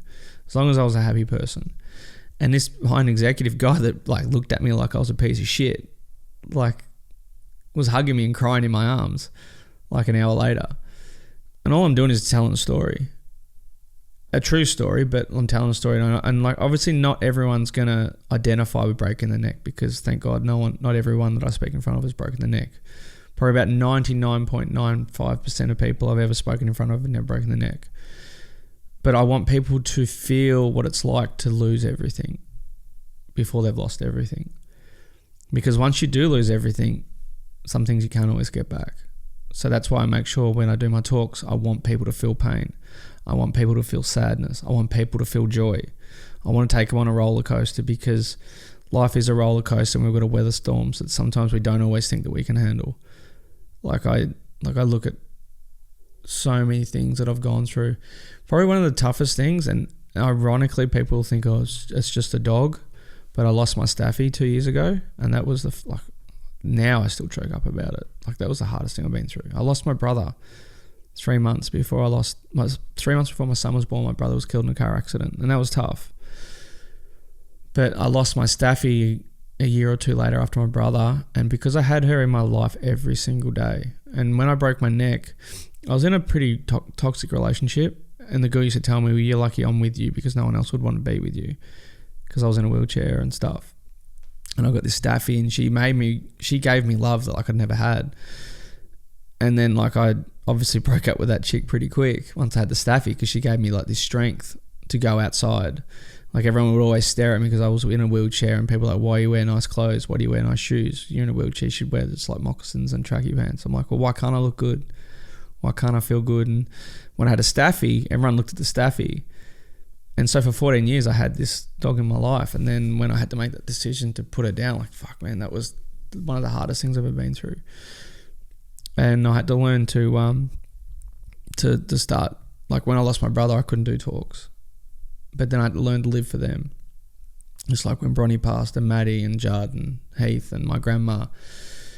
I could have focused on losing 4 people and 5 people in 1 year and fucking up and doing all that, or I start living for their family, living for their honour, start being a better person and stuff like that. And that's what I share with my talks, because every single person in the room has either lost someone or has gone through like there is depression. Something to relate. And that's where I try to like connect. So my talks are pretty, obviously it's about my accident, but then like I try to spread it out and make it as much about life as possible. Yeah. Because I want people to appreciate shit. There's so many unappreciative assholes out there.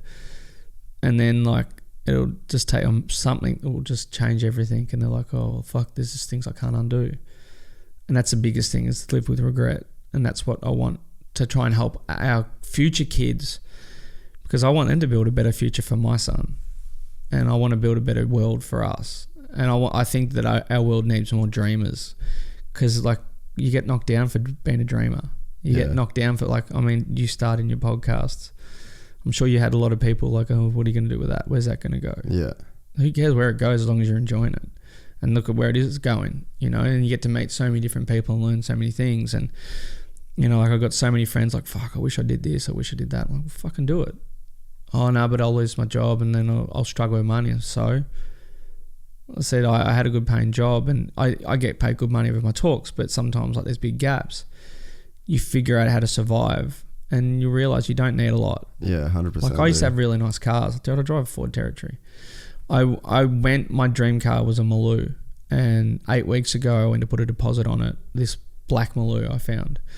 And I had AJ with me and I pumped up AJ. I'm like, well, yeah, we're going to get this car. Daddy's going to get this car. And AJ's getting all pumped on it and stuff like that. And he heard it start and he heard the V8. And I was going to put a deposit on it the next week. And literally I was still in earth moving at that stage and I had a really shit day. And a really shit day in earth moving is quite dangerous. And my boss said, you know, maybe have a couple of days off because you've got a lot of going on in your head. And, you know, I've got 15, 16 guys running around in 3.5, 2 meter trenches. You know, I can make one mistake and I can kill someone. And I had the 2 days off and everything was going on with everything falling apart around me, not seeing my son. Yeah. I just wasn't concentrating. So I took the 2 days off and I literally was like, I don't want to do this anymore. Like I made enough money to have at least a couple of months rent in front of me and I just made the choice of not working. I'm so glad I didn't get that car because it would have really fucked me. But like, you know, that dream can happen another time. Yeah. You know, my biggest goal now was to be with my son and then have that passion again for my talks, which I hadn't for a long time. And then I did a talk for Metricon a few weeks ago and it was my first talk. My last talk was Red Bull up here in about August, September. And then the next one was Metricon. And I hadn't, like my last talk, I was married. And like my marriage was a big part of my talk because it helped me get out of like a really bad situation when I was drinking. And now like my next talk, I'm divorced and going through all this stuff. Not divorced, but sorry, we're separated. Yeah. And going through all this stuff and like, how am I going to manage this talk? Because like this is completely different. And I weathered it and it ended up being one of my best talks I've done. And AJ, like I try to have AJ at my talks because having him there makes it that more real. And it puts like. But it wasn't a big talk. There was only like maybe 100 people in the room. I was like, there's no way he's going to run to me, and he did. He ran through the crowd and jumped on stage with me and jumped in my arms, and like that moment for me was one of the most proudest moments of my life because I got to. I never thought that I could have a son. That was never a dream. I never thought that I wouldn't even have thought of that. Never thought that I'd be able to have a kid, and I had a kid naturally. And I get to watch my son be a better version of me. And he helps me be a better version of myself.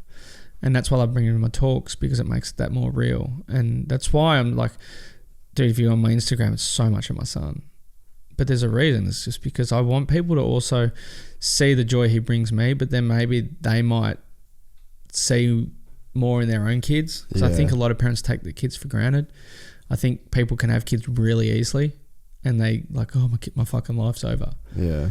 Where I felt like I didn't start breathing until my son was born. Yeah, that's what so many people say is that they just feel like they didn't really have a life until they had kids. Yeah, I honestly, and I've said it before, like I don't think I started breathing until I had my son.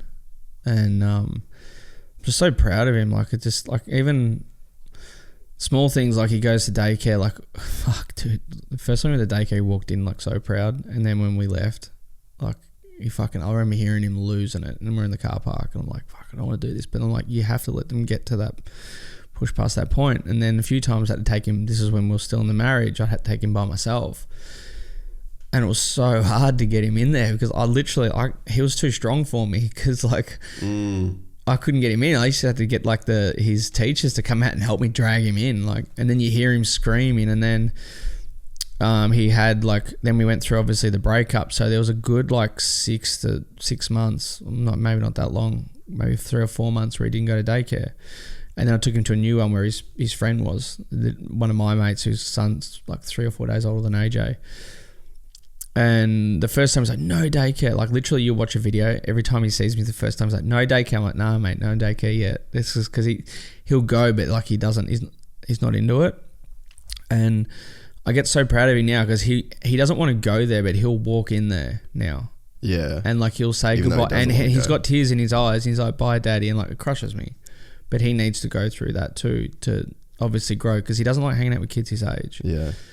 And I get so proud of like, even like, he'll do crazy stuff at a BMX track or a skate park, and like people will freak out at what he does or what he drops in on. I haven't let him drop in on a half pipe yet. Like I'm not ready for that. I don't think he'll probably like miss the whole thing, just land straight to the bottom. But I get so proud of him, just the small stuff too. Like he'll have tears in his eyes, yet he'll wave to me goodbye. And then like I did a post, as I said, I did a post today about every time like I pick him up from like either his grandparents or daycare, and he just runs to me and he's like, Daddy. He's like, Daddy time. He's like, it's just so genuine. Yeah. And that's what's made me realize what I want with life. And that's to, you know, like, especially like when I used to become single, like, dude, I used to go fucking nuts. Like I'd go stupid and just go out and just try and find as many girls and just carry on. Yeah, just get a bit of carry on happening. Where when we split, I just focused purely on him. You know, I like my dad, when him and my mum split, you know, he had new partners quite quick, and without him realizing, you know, I kind of always felt as a kid that like I wasn't always number one to him. Yeah. And that's not talking shit on him, but that's just how I felt as a kid. And, you know, like he's an amazing grandfather and stuff. Like AJ and him are so funny together, but I don't want AJ to feel like that. I don't want AJ to ever feel like he's number two to me. Yeah. And you know, no one's perfect. Like there's things that I'm always trying to constantly improve on. And there's other things that have happened since the breakup, and that's why like my sole focus was him. And that was a big reason why I took this trip up to Queensland, because Zane's moved up here, which is one of my best mates, who's like, AJ gets more excited to see him than me sometimes. And so I was like, I took that opportunity to come up and just sort of find myself a bit too, because I felt like everything was so surrounded in just him. Like I needed to start, you know, meeting new people and like hanging out with chicks. Like I hang out with chicks and stuff and like meet chicks, but then my son's my priority. Yeah. And like the boys are like put me on Tinder and shit. I don't want to fucking Tinder. And they're like, well, what age limit are you going to do? I'm like, I don't know, like 20 to 28. And they're like, dude, you're 37. I'm like, well, I don't know. Last time I was single, I was 28. So like, it's crazy. Like, yeah, I'm not going to say too much, but yeah, it's funny the ages that still contact. Like, we'll contact. And I'm like, fuck, my broken neck's probably older than you. So maybe give it a couple of years, relax. Yeah, that's it does actually say how old I am, but it was so funny. Like, they're like, all you do is just, you need at least Tinder or something to jump on. I'm like, yeah, but like my focus is my son. So, but then I've realized now, like with time, well, like we were saying the other day, like, I always use the analogy of like you got to fill up your own cup before you can fill up someone else's. 100%. But I think that from an empty cup. Yeah, but I think having that time also, I got Josh back a bit too. Like I became tougher. I didn't have to rely on a chick or something like that. I realized more not what I want. Where like you just go take whatever you want. Yeah. Where like I'm just like, that's not what I want. Like, and, you know, I've met opportunities and I'm just like, yeah, that's not for me. Yeah. And, you know, I'm happy to meet someone, but then in saying that, it doesn't bother me either. Yeah. Like, I enjoy, like, fuck, I can't wait to, like, go home and just have a solid week with my son of just doing shit. Yeah.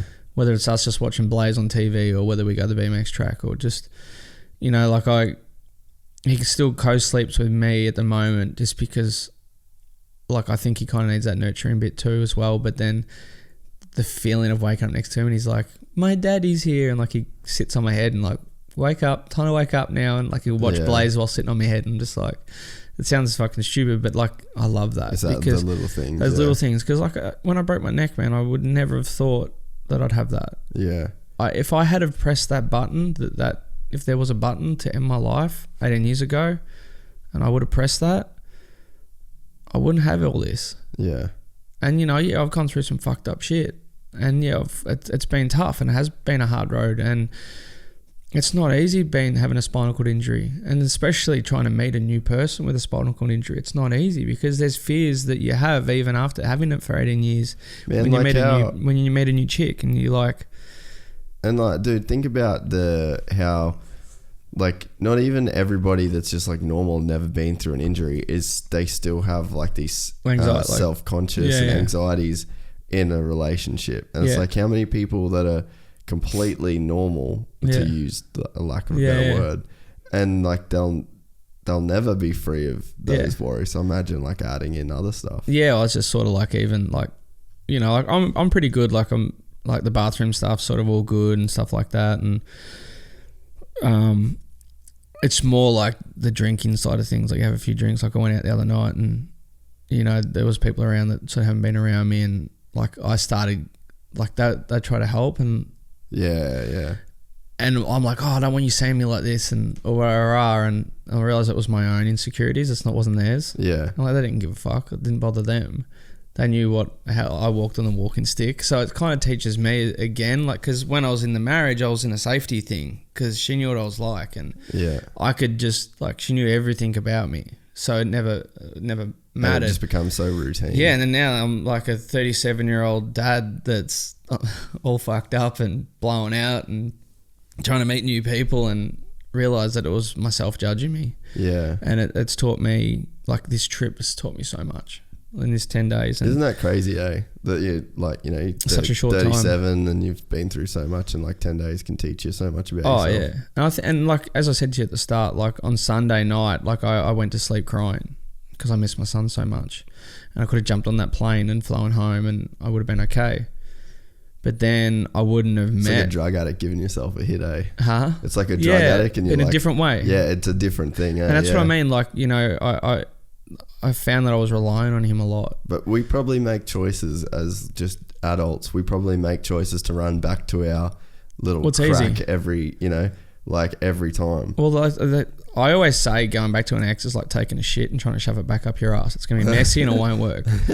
And I think as adults, whether it's a relationship or just if it's something that you know that's a safety thing, we run back to it straight away. Yeah, food. TV. 100%. Yeah. Like if we start going on a diet and then we start feeling shit about ourselves, we second guess ourselves, oh fuck it, I'll go eat this thing, next thing, and it unwinds itself.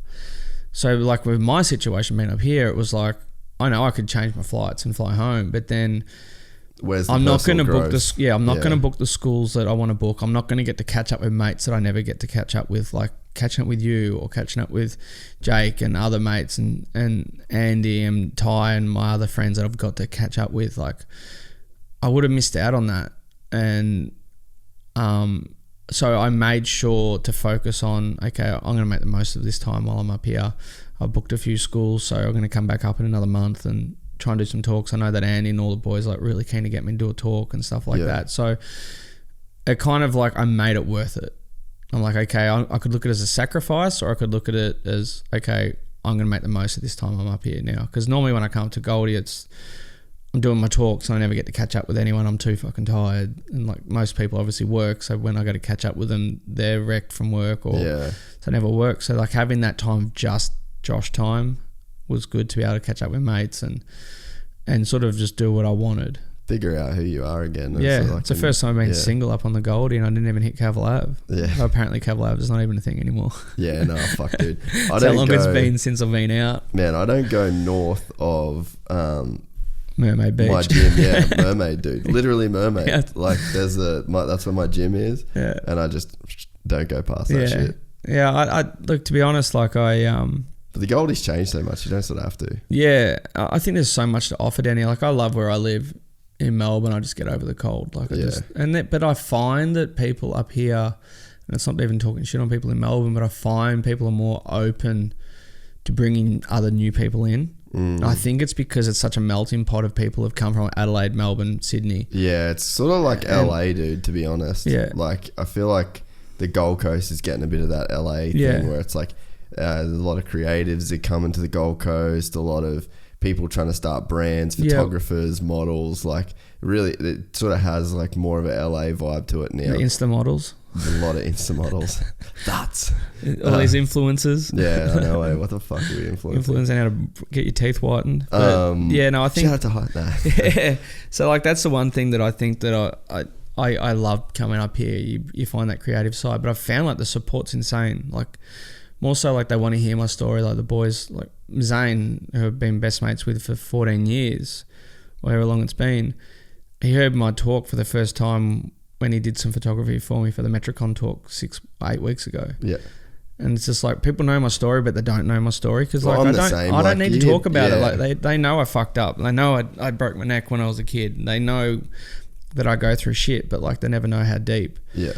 And like I've got mates that would come to my talks and they're like, dude, like we had no clue you go through that every day. And I'm like, yeah, but if I tell you that, then you worry. Yeah. So if I don't tell you that, then you don't worry. And then that makes me worry less, which then makes less issues for me.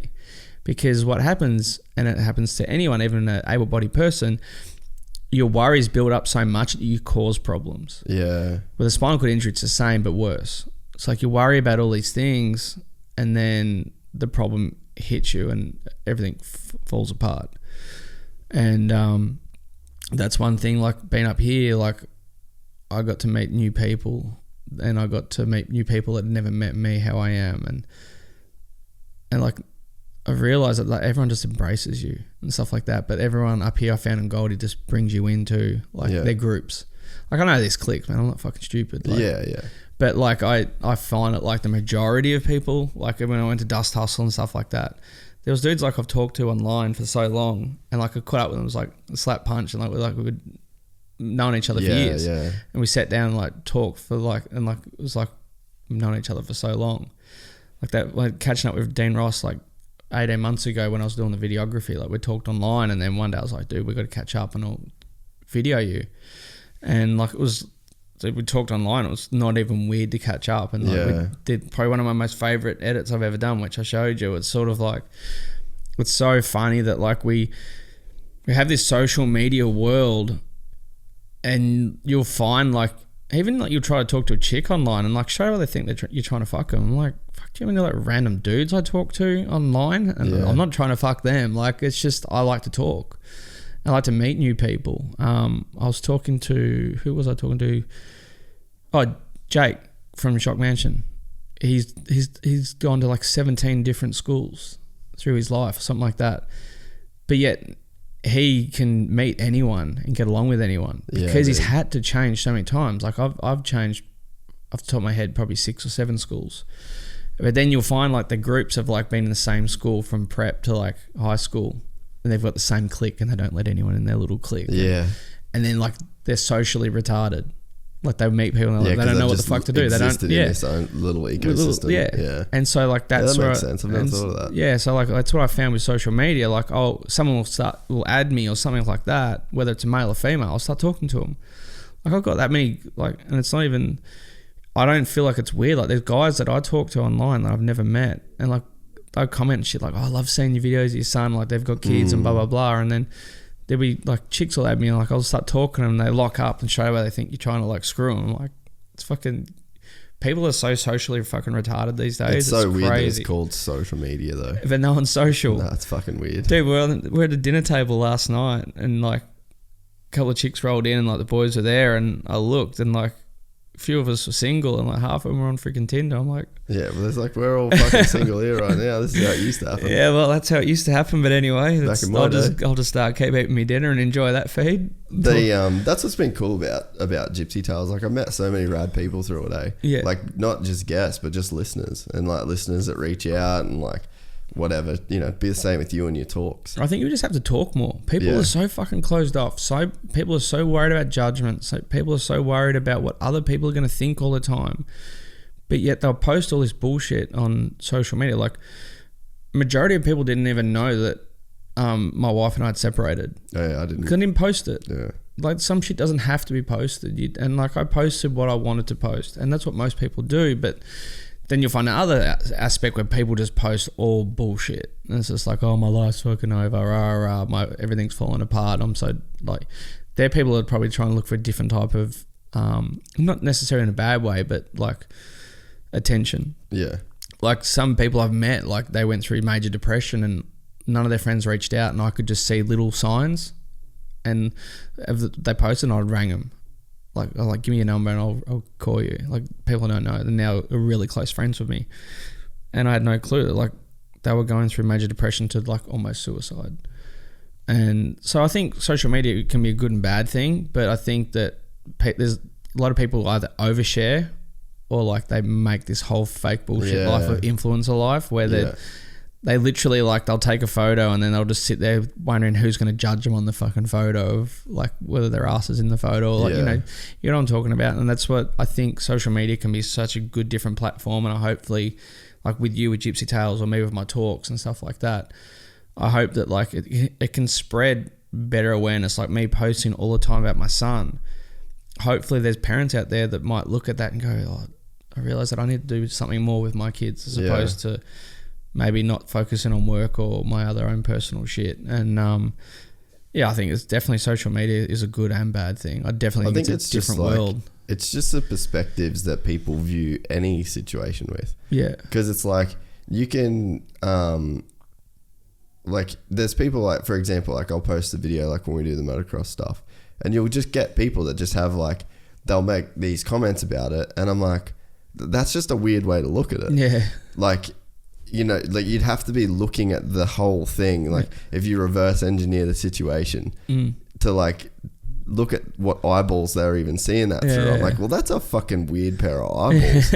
Like if you can draw that conclusion from that particular thing, it's like you need to shift your perspective because like I just genuinely don't see it like that. 100%. And I think you just get people where it's like, you know, you could be posting photos of your kid and then you could have some dude that gets the right message of like, oh man, that fires me up to spend more time with my kid. Stop posting your kid, get a fucking life or something like that. Yeah, exactly. Some guy goes like, well, I've had one person's done that and they've been blocked. So yeah, but it's literally out of everyone. But it's not like that person looked at both sides of it evenly and then said, no, you know what? He's just a fuckhead that's doing this for attention. Yeah. That's just their go-to thing. Yeah. It's like the default switch in their brain. 100%. And it's like, that's what I wonder is like, how the fuck do we get people to change the default? Yeah. Because it's like, as much as I think the dude's a wanker that would comment something stupid, I'm like, where's he coming from? I get it. You just bought it home. Like that dude sucks, you know, but it's not, you know, it might not even be his fault. It's like that for whatever reason, that's his default. Yeah, yeah. And it's like, fuck, how do we rewire that default to be more positive than negative? I think one thing I learned is you can't change everyone, but if we can try and change a few or figure out ways of channeling different messages, we can start fixing more issues. And the more we fix other people, the more other people can fix other people. It's like that is it butterfly effect? Yeah. You can grow and change different things. And I think that like my mum, perfect example, right? So last year, I don't even know if you know about this, but my mum walked across America by herself. What? She walked from Carlsbad to Washington, DC over 6 months. No shit. So she did this. It was a pipeline dream that she had, and she wanted to do it to raise awareness for spinal cord injury. She wanted to raise money to help people go through we need to get your mum on the podcast. Oh, dude, that's fucking. You'll have a 5-hour podcast. That's wild. So she did this by herself. Halfway through her walk, she's copping shit from people going, "Why the fuck would you do this? What a waste of time. Your son should be doing it. You're just doing this for attention." And like my mum's getting attacked by wild dogs. She didn't realize that there's sections of America that have their own law, like in the Indian reservations where she had to walk through. And like she was stuck sometimes in places that were lawless. And some she of got those attacked. Indian reservations are no fucking joke, bro. Yeah, and it's like she had no idea. So like she had a lady that was there that used to ride a hand cycle with her sometimes, but majority of the time my mum was by herself. Like there's photos of her on a highway and there's this tiny little dot and it's my mum and she's walked. And she did it in 6 months. That's like real life Forrest Gump shit. 100%. She lost so much. I can't even remember how much weight she lost. I know that I didn't recognize her. That is blowing my mind right now. I had no idea that she did that. Yeah. So it's just like, and she didn't raise the money she wanted, but she raised awareness. But my whole point to telling that story about my mum is no matter what you fucking do, people are always going to try and bring you down because they got their stupid little mindset, like what you were saying about you doing the podcast and the motorbike stuff. Or me moving my big toe. No matter what you ever try to do, you're never going to please everyone. Yeah. So make sure you please yourself. Yeah. Because you're never going to be able to rely on someone else the way you can rely on yourself. And my mum doing that walk, she didn't make the fun she did, and she copped fucking grief. Like I saw this woman, right, and it was a grown ass woman, our mum, having a go at my mum walking across America. I'm, what's your fat ass doing? You're sitting on a keyboard having a go at a woman that's like given up 6 months of seeing her grandson. Like the first week, my mum broke her feet, and she walked for another 6 months, every day, every single day, dude. And like there was some times where it was too dangerous, and it was too wet, like it was way too heavy for her to even drive. She'd go to a shopping centre and walk like 40 kilometres inside the shopping centre. Really? Because like she had a deal that she'd walk X amount every day. Oh. And if there was days where she couldn't walk physically because of like how rain bad the and weather shit, was, yeah. she had one day off in 6 months. And yeah, like I didn't originally want to do in that walk because that was a fear of mine. Like, because you know she wanted to do it in the States because there's better programs over there. I know that she would have been safer doing it in Australia. I could have helped her a lot more with like the media side of things in Australia. Yeah. But you know that like, we also realised who stepped up and who didn't with that whole walk. But I remember when we got to Washington, like there was mums that had flown from like Iceland and like Australia. There was mums that had flown from what was the other countries? There was like a couple of other countries they specifically and around America, like scattered in America. They flew directly to Washington just to finish the last 2 kilometers of Washington with my mum. Then she met with like what do they call those? The law people? I don't know. Politicians. Yeah, them ones. But they're called something else different. Like you got to meet like the senators and stuff like that. A senator or something. Yeah, so like they ended up meeting like 27 different senators to let them know about like, because my mum's plan was hopefully, it's like when someone becomes famous in the States and they're Australian, like no one gave a fuck about them in Australia, but then they go to the States and become famous and Australia wants to claim them. My mum's whole point was hopefully if we can change some laws in the States, have better funding for people with spinal cord injury, then hopefully Australia might follow. Like it's cost my mum $1.6 to $1.8 million to get me to where I am physically. Fuck. So like if you have a car accident or if you have a workplace accident, you normally will be okay with financially. But if you have it like I did or like Brad, where it's an accident, a sporting accident, you're fucked. Didn't Brad get super lucky with his insurance? I got no idea what happened with Brad. I've never asked him about that. I think he was saying on the podcast that like he deserves it. Something happened where like it was like almost like a loophole, but he just got like insanely lucky with some insurance. So stuff. like I was originally meant to get $500,000 because I was an underwriter under my mum's insurance, and I was also going through a lawsuit. And there's a reason why I don't ever talk about what mountain it was because it doesn't need to be said. But there was a lawsuit that I was in because there was a duty of care, and I was in the lawsuit, and it was like a $3 million lawsuit. And my lawyer, who was a top lawyer, said, "Josh, no matter what, even if you get the money, they're just going to keep fighting it through court. So what do you want to do?" And I found out that one of the ladies who let me do the jump, she went through major depression, and so I got her to come into the courtroom and I wanted to hug her, and I'm like, none of this is your fault. Like at the end of the day, it just happened, you know. And we walked away from that lawsuit, but we thought we were going to get a $500,000 payout. And because I walked in the first year, the insurance company assessed me as not deemed as the higher end, and they sent a check for like $1,600. No shit. So like it completely fucked us financially. My mum sold houses. My mum had like all this. She was pretty good in business and stuff. 100%. And like she had like successful company, and like she had my mum used to make a lot. I didn't realize how much money mum used to make until we lost it when the GFC hit, and we lost everything. But when I went through my accident, like my mum sold a house. She sold all her artwork. She sold everything she could just to try and help me, because it costs money. And that's like when people like reach out to me when Alex McKinnon broke his neck in their rugby injury. Quinny from Knights heard about me through Bilko and heard about my book, and so Quinny contacted me and said, "Come in." And literally the first thing, I don't even talk about walking whenever I meet someone with a spinal cord injury. Like, okay, have you got insurance? No. Okay, well, this is what you got to do, because if you don't have money, you're fucked. Really? So I literally said to Alex's family, you need to just use whatever avenue you can, and if people want to donate money, do it. Because people tried to donate money to Mum and I when I first had my accident, or tried to offer things, and we never took it. Because I was kind of like, well, this was my fault. Yeah, right. So like now, like when But you I know didn't when how necessary it yeah. was going to be. So like when Jeff and Chris O'Shea rang me from when they were over with Brad when he first had the accident, I said fundraise. Just get everything you fundraise can. as much as you can, and whatever you can, take it, because you're going to need every single cent. And so what kind of, like, when you say need every single cent, like what stuff comes up that you don't think of? Well, medical stuff, changing the house, going to rehab. General, just living. General living. Yeah. Like getting a new car, getting a whole car designed so you can get in and out of it.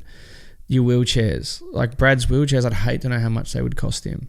Like they're normally between like 15 to 50 grand. So like it's shit like that. Like people go, you don't need to spend 50 grand. Well, if it's going to help him get on the beach, or it's going to help him get around or stand up or whatever, have or some beds, form of quality life. the beds, you know, like how expensive the beds are, like the shit that Barney's had to get, you know, he's worked hard to get to where he is, but you know, he's been smart with what he's done, and it's expensive to live. Like even for me, I walk around. It's expensive for me to fucking live, and I don't imagine having a spinal cord injury like, and you can't work. So like that's where whenever I get brought in to meet families and stuff like that, the first and only thing I tell them straight away, or two things, is don't listen to what the doctors say, because they don't know, because they can't play God. No one can play God. I'm not going to tell you you're going to walk again, because I don't know if you're going to walk again. I don't know if you listen to someone telling you that you won't. But don't fall in that trap of listening. And two, fundraise. If you've got people, because people are going to want to help you. So, okay, help us by trying to raise money for us. And don't feel bad, because people will give you money not because they want to help. And that's why, like, when I told Jeff and Chris straight away, I'm like, you need to fundraise. When I got brought in, like, if you've got a social platform, use it. It's not about trying to, like, dog money off people, but, like, it's never going to go away. Like even with my injury, I walk around, my injury's never going to go away. Yeah. It's not like a broken arm or cancer. Like people can survive cancer and have a healthy, full life. Once you have a spinal cord injury, you've got it for life. And like I go through shit that no one could understand what I go through. Like not even like when I was married, like even she probably knew maybe 70 to 80% of what I went through, and we lived with each other. But like, no one will ever really understand what I go through still, and I will never get rid of that. Even like I could tell how bad you felt the other day when you couldn't get coffee as early as what I suggested. Oh yeah, because like sometimes my mornings just take longer. Like sometimes I'll go to the toilet and it'll take me 20 minutes. Sometimes and I could tell you felt like bad and guilty about it. And the thing is, like, I can't explain it over the phone. Yeah, and I'm like, what? Like, don't feel guilty. Yeah. Like, it's all good. But for you, it's like you'd carry all of those feelings all the time. Well, you got to set everything up. Like even parking, coming to your joint, like trying to find a car park. But yeah, I can't bitch about that because I can still walk. Yeah. But like everything is planned every day.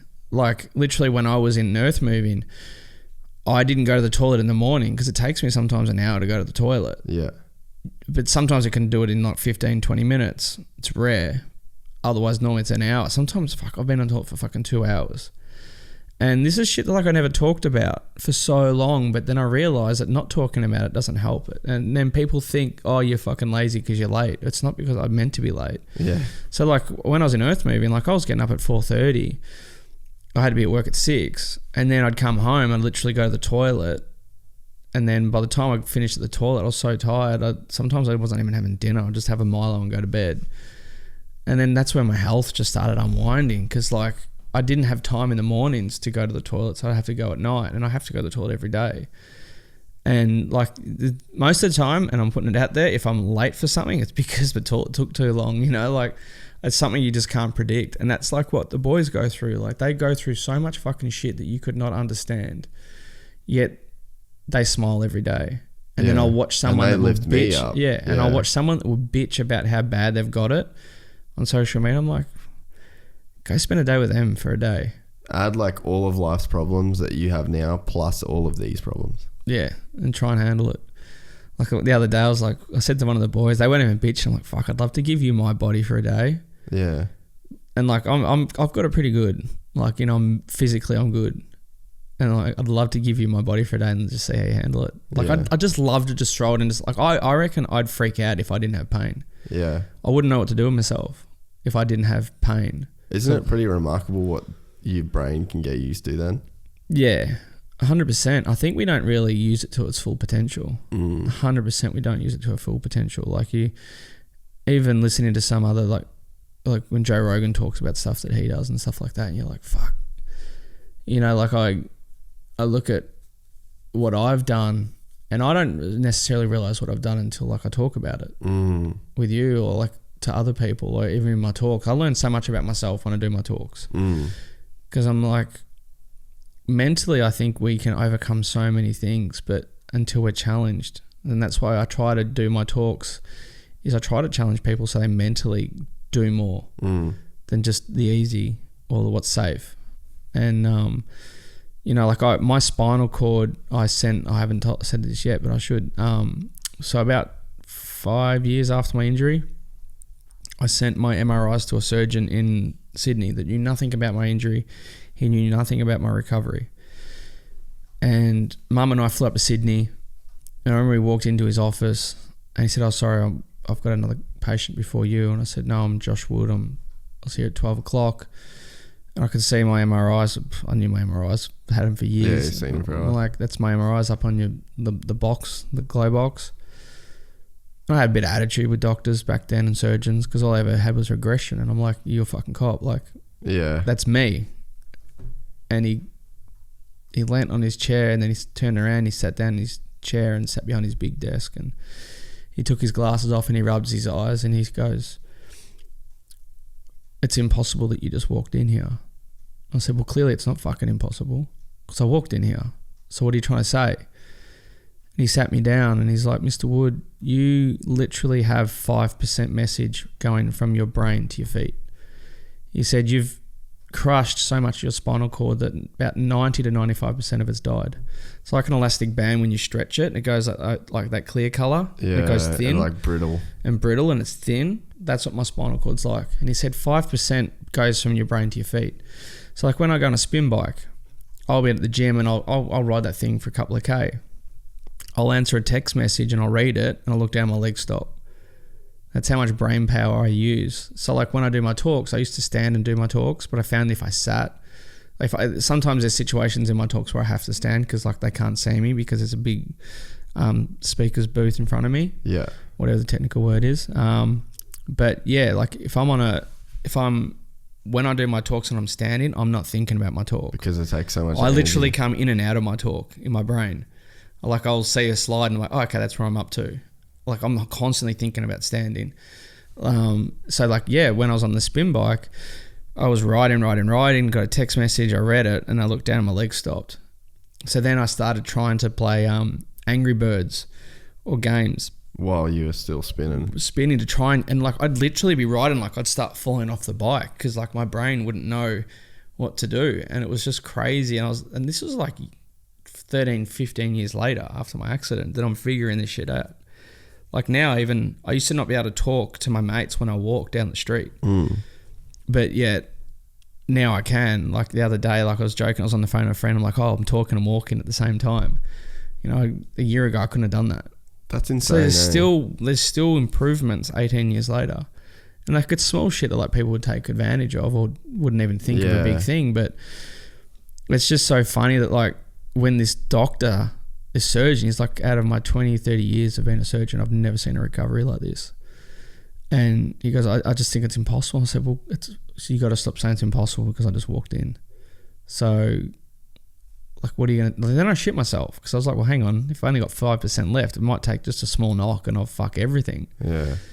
But then it made me realise if I can do what I'm doing with 5% function of my spinal cord, imagine what anyone can do. And you know, and please, I've got to say this. Not everyone with a spinal cord injury is going to have a recovery. That's not what I'm talking about. This is my own personal recovery. That's why I don't take advantage of what I've got. That's why I'm grateful for what I've got. Because there's people that probably have an intact spinal cord that doesn't look that bad, that can't do anything. It's nothing against them. It's not because they're lazy or they've done something wrong. Everyone's different. Everyone is so different. And that's the scary thing with a spinal cord injury, is that Bronte in mine injury, literally you'd look at it and it was exactly the same MRI. But his hands and arms worked 100% fine. He wasn't in as much pain as me, but like I said before, but his legs didn't recover as quickly. And and that's the scary part. It's a very lonely injury. Because it is so isolated. 100%. Every single person in this world, there's not one person that has a spinal cord injury that will be the same as someone else. Every single person in this world would not have exactly the same recovery, exactly the same issues. Whether it's even just pain or whether it's a bladder or bowel. Like, my bladder came back a few years later. Like I used to have to use a catheter all the time. Sometimes I still do to fully drain it out, but like most of the time I don't need one now. Where 16 years I needed to use it, and then one day I just started being able to piss. And like I'd say to the boys, I stood up like a big boy and pissed like a big boy, like in the toilets and stuff like that. That's a joke now. Like for years, like my brother and my dad didn't even know I used catheters when I was younger, because I was so worried about what other people thought. We'd go out in the wake boat and I would never drink alcohol because I was so worried that I'd have to use a catheter. And then once I stopped needing to use a catheter, then I told my mates, and like, dude, we wouldn't give a fuck if you did that. Like, it was my own fears that stopped me. And they're like, dude, if you had to whip a catheter out, dude, we'll try and do one with you. Yeah. I was going to say, I'll just right. So like, it's just funny, like how we let our own fears stop us from doing so many things. But like, everyone's so different. And that's one thing that I try to focus on and be grateful for, is that I've got so much that could have gone against me and it hasn't. And so I try to be as grateful as possible every day. And I do have shit days. Yeah. And like, if I start calling myself a cripple, that's when I'm having a shit day, because I hate that word. I've bottled people at nightclubs for calling me a cripple when I was younger, when I couldn't control my anger. I used to fight people without, like, I'd have dudes twice the size of me call me a cripple, I'd fucking hit them. Like, I wouldn't take shit from anyone. But then, like, I've obviously learned to curb my anger and realize it's not worth it. It's just like, what's the point? It doesn't get you anywhere. Yeah. But like I have days where I'm just done, and then like literally, and I'm not even joking, I know I've brought up the boys a lot, but a post from Barney or a post from Brad will pop up, it puts it all back into perspective, and I'm like, fuck dude, get over yourself, you're good. Yeah. And like they'll do something and I'm just like, every time I've had a bad day, one of those two boys will do a post that day, it'll just randomly pop up, and I'm just like, gets me straight out of that mood, because it's so easy to focus on the shit stuff. Yeah. But yet we forget to focus on all the good shit. Yeah. And what to be grateful for. Yeah, there's some things I can't do with my son, but there's a lot of things I can do with my son that other fathers don't. And I've had so many kids or grown adults that have said, I wish I had a dad like you. Yeah. And that makes me feel so amazing, because there's so many dads out there that are able-bodied that they don't do shit. And hey, parents, mums can be just as bad. But it's crazy how many people, male and female, reached out to me and said, damn, I wish I had a dad like you when I was a kid. And like the stuff I post, and I've said, it's not about posing. It's not about me trying to make out on something that I'm not. Whatever I post on social media is who I am. Yeah. That's why I had to make a second one, because like in my talks, I've got, like go out and party and stuff. Like there is a side to me that still has fun. Yeah. So like I had to make my other private one, because like, there's some things that like the school students don't need to see me going out partying and like my mates being funny and stuff like that. Or so, I needed to separate that life too as well, because I know there's a lot of corporate companies on my Instagram that like, I won't think about it because I haven't been in that situation where I've gone out and partied and had fun. And so like it's been very vanilla for a long time, where like my life's a little bit different now. Yeah. And like I don't have vanilla friends at all. So like there was a few times I said to Zane that I was like, shit, I might have to refire up the old Instagram account that's on private and just delete a lot of people off that don't need to be on there. And because I do need that other life still. Because you've got to still be yourself, but then I also want to be a good, responsible person too. And so like whatever I post is who I am. There's no bullshit. Just not everything I post, like even the relationship falling apart. Like I just felt like people didn't need to hear that. People don't need to hear that shit. The people that were there for me were people that I needed. And like even mates, like even you didn't know. And it wasn't because I didn't want to tell you. It's just like, I'm not going to ring you, hey, Jace, fuck, marriage just fell through. All right, catch up soon, all right? Like, it's just sort of just, I was going through my own shit and I felt like there was no point having to share everything. But I think that, yeah, I just really enjoy my life. And I found my son has really made me grow as a human. And I just want to be the best version of myself each day. And I think coming up to Goldie and having those 10 days has made me even more of a better human. And I'm excited to do my next lot of talks because it's just different now. And there's more passion behind it again, where I started losing that passion. And I think that's when, as human beings, we need to look and reassess a lot. Yeah. I don't think we do it constantly enough. Constantly evolve and constantly challenge ourselves and constantly reevaluate what we're doing and what's important, what we're missing out on. If we're not happy doing something, okay, what do we have to do to fix it? And not be scared to maybe take a step back to go right. Yeah, for sure. As a step, go forward and go left and keep fucking hitting walls. Yeah. Sometimes we need to just take a step back and go that way as opposed to going straight and then kinking it off always to the left and going nowhere. Yeah. And yeah, that's just what I keep learning from life and the people around me. I just surround myself in good people now and I just cut the shit out. I don't put up with shit anymore and I won't take shit because I try to not treat people like shit. If I'm rude to you, it's because it's a reason. But the majority, like 99.9% of the time, I'm always try to be a good person to people because I'd want to be the person that I'd want to meet, if that makes sense. Yeah, for sure. So shout out to anyone that I'm rude to. It's because there's a reason why. Because you're a dick. All right, well, 1:30, you got to peace out of here. Yeah, I've got to fly back to 6 degrees. But the only reason why is because I've got my son and my dog there. Otherwise, I'd be not going back at all. The Goldie life. Well, yeah, let us know when you come back up for your talks. I'm really pumped we got to make it happen. I didn't think we'd get a chance this trip. It's always, it's always, you're always too busy and I'm always too busy. So it's actually really good. I appreciate it, man. It's a pleasure to be on here. Nah, man. Well, it was funny. Like when I started this podcast and I was back in Oz, I knew at some point you'd come on. Yeah. And it was funny. We've talked about it for ages. Yeah, yeah. And I don't know, it's always one of those ones where I was like, I just don't really want to rush it or get you down specific. I was like, I know at some point. Oh, so many people keep telling me when are you and Jay's going to catch up and do a podcast? I'm like, it's just been hard because when I've been doing my talks, I'm traveling and I'm too tired. And then my talks, so much emotion goes into my talks. You're just cooked after it. I'm cooked. I literally, sometimes I fly up to Brizzy and back in one day to do a talk and I'm fucked. Yeah, that's a big effort. But then I put a lot on the line, and so yeah, whenever I was up here normally I was doing talks, so I was too tired or you had a lot going on as well. So it was just good that it turned out. And Andy last night said to me, "Why don't you just do it tomorrow?" I'm like, "Fuck, actually I've got a few hours." Yeah, no, it's sick. I'm stoked with it. Let's try and live on the edge and try and get to the airport on time for once. Yeah, well, I'll grab your car so you don't have to fucking walk all the way around the block. No, it's all right. Righto, sweet. Well, what's your Instagram to point you? Josh Woody. JOSHWOODY. Sweet, and then we'll tag in all the social stuff. But awesome. Yeah, appreciate it. And then I'd say I'll come to your talk next time. You better. You're up here. Yeah, you're going to MC it. I'll do that. Yeah, I hope you're free too. Yeah, I'll do that. Yeah, I'm free for you, bro. Legend, bro. Thank you, guys. See you, dude. Cheers. Did it, bro.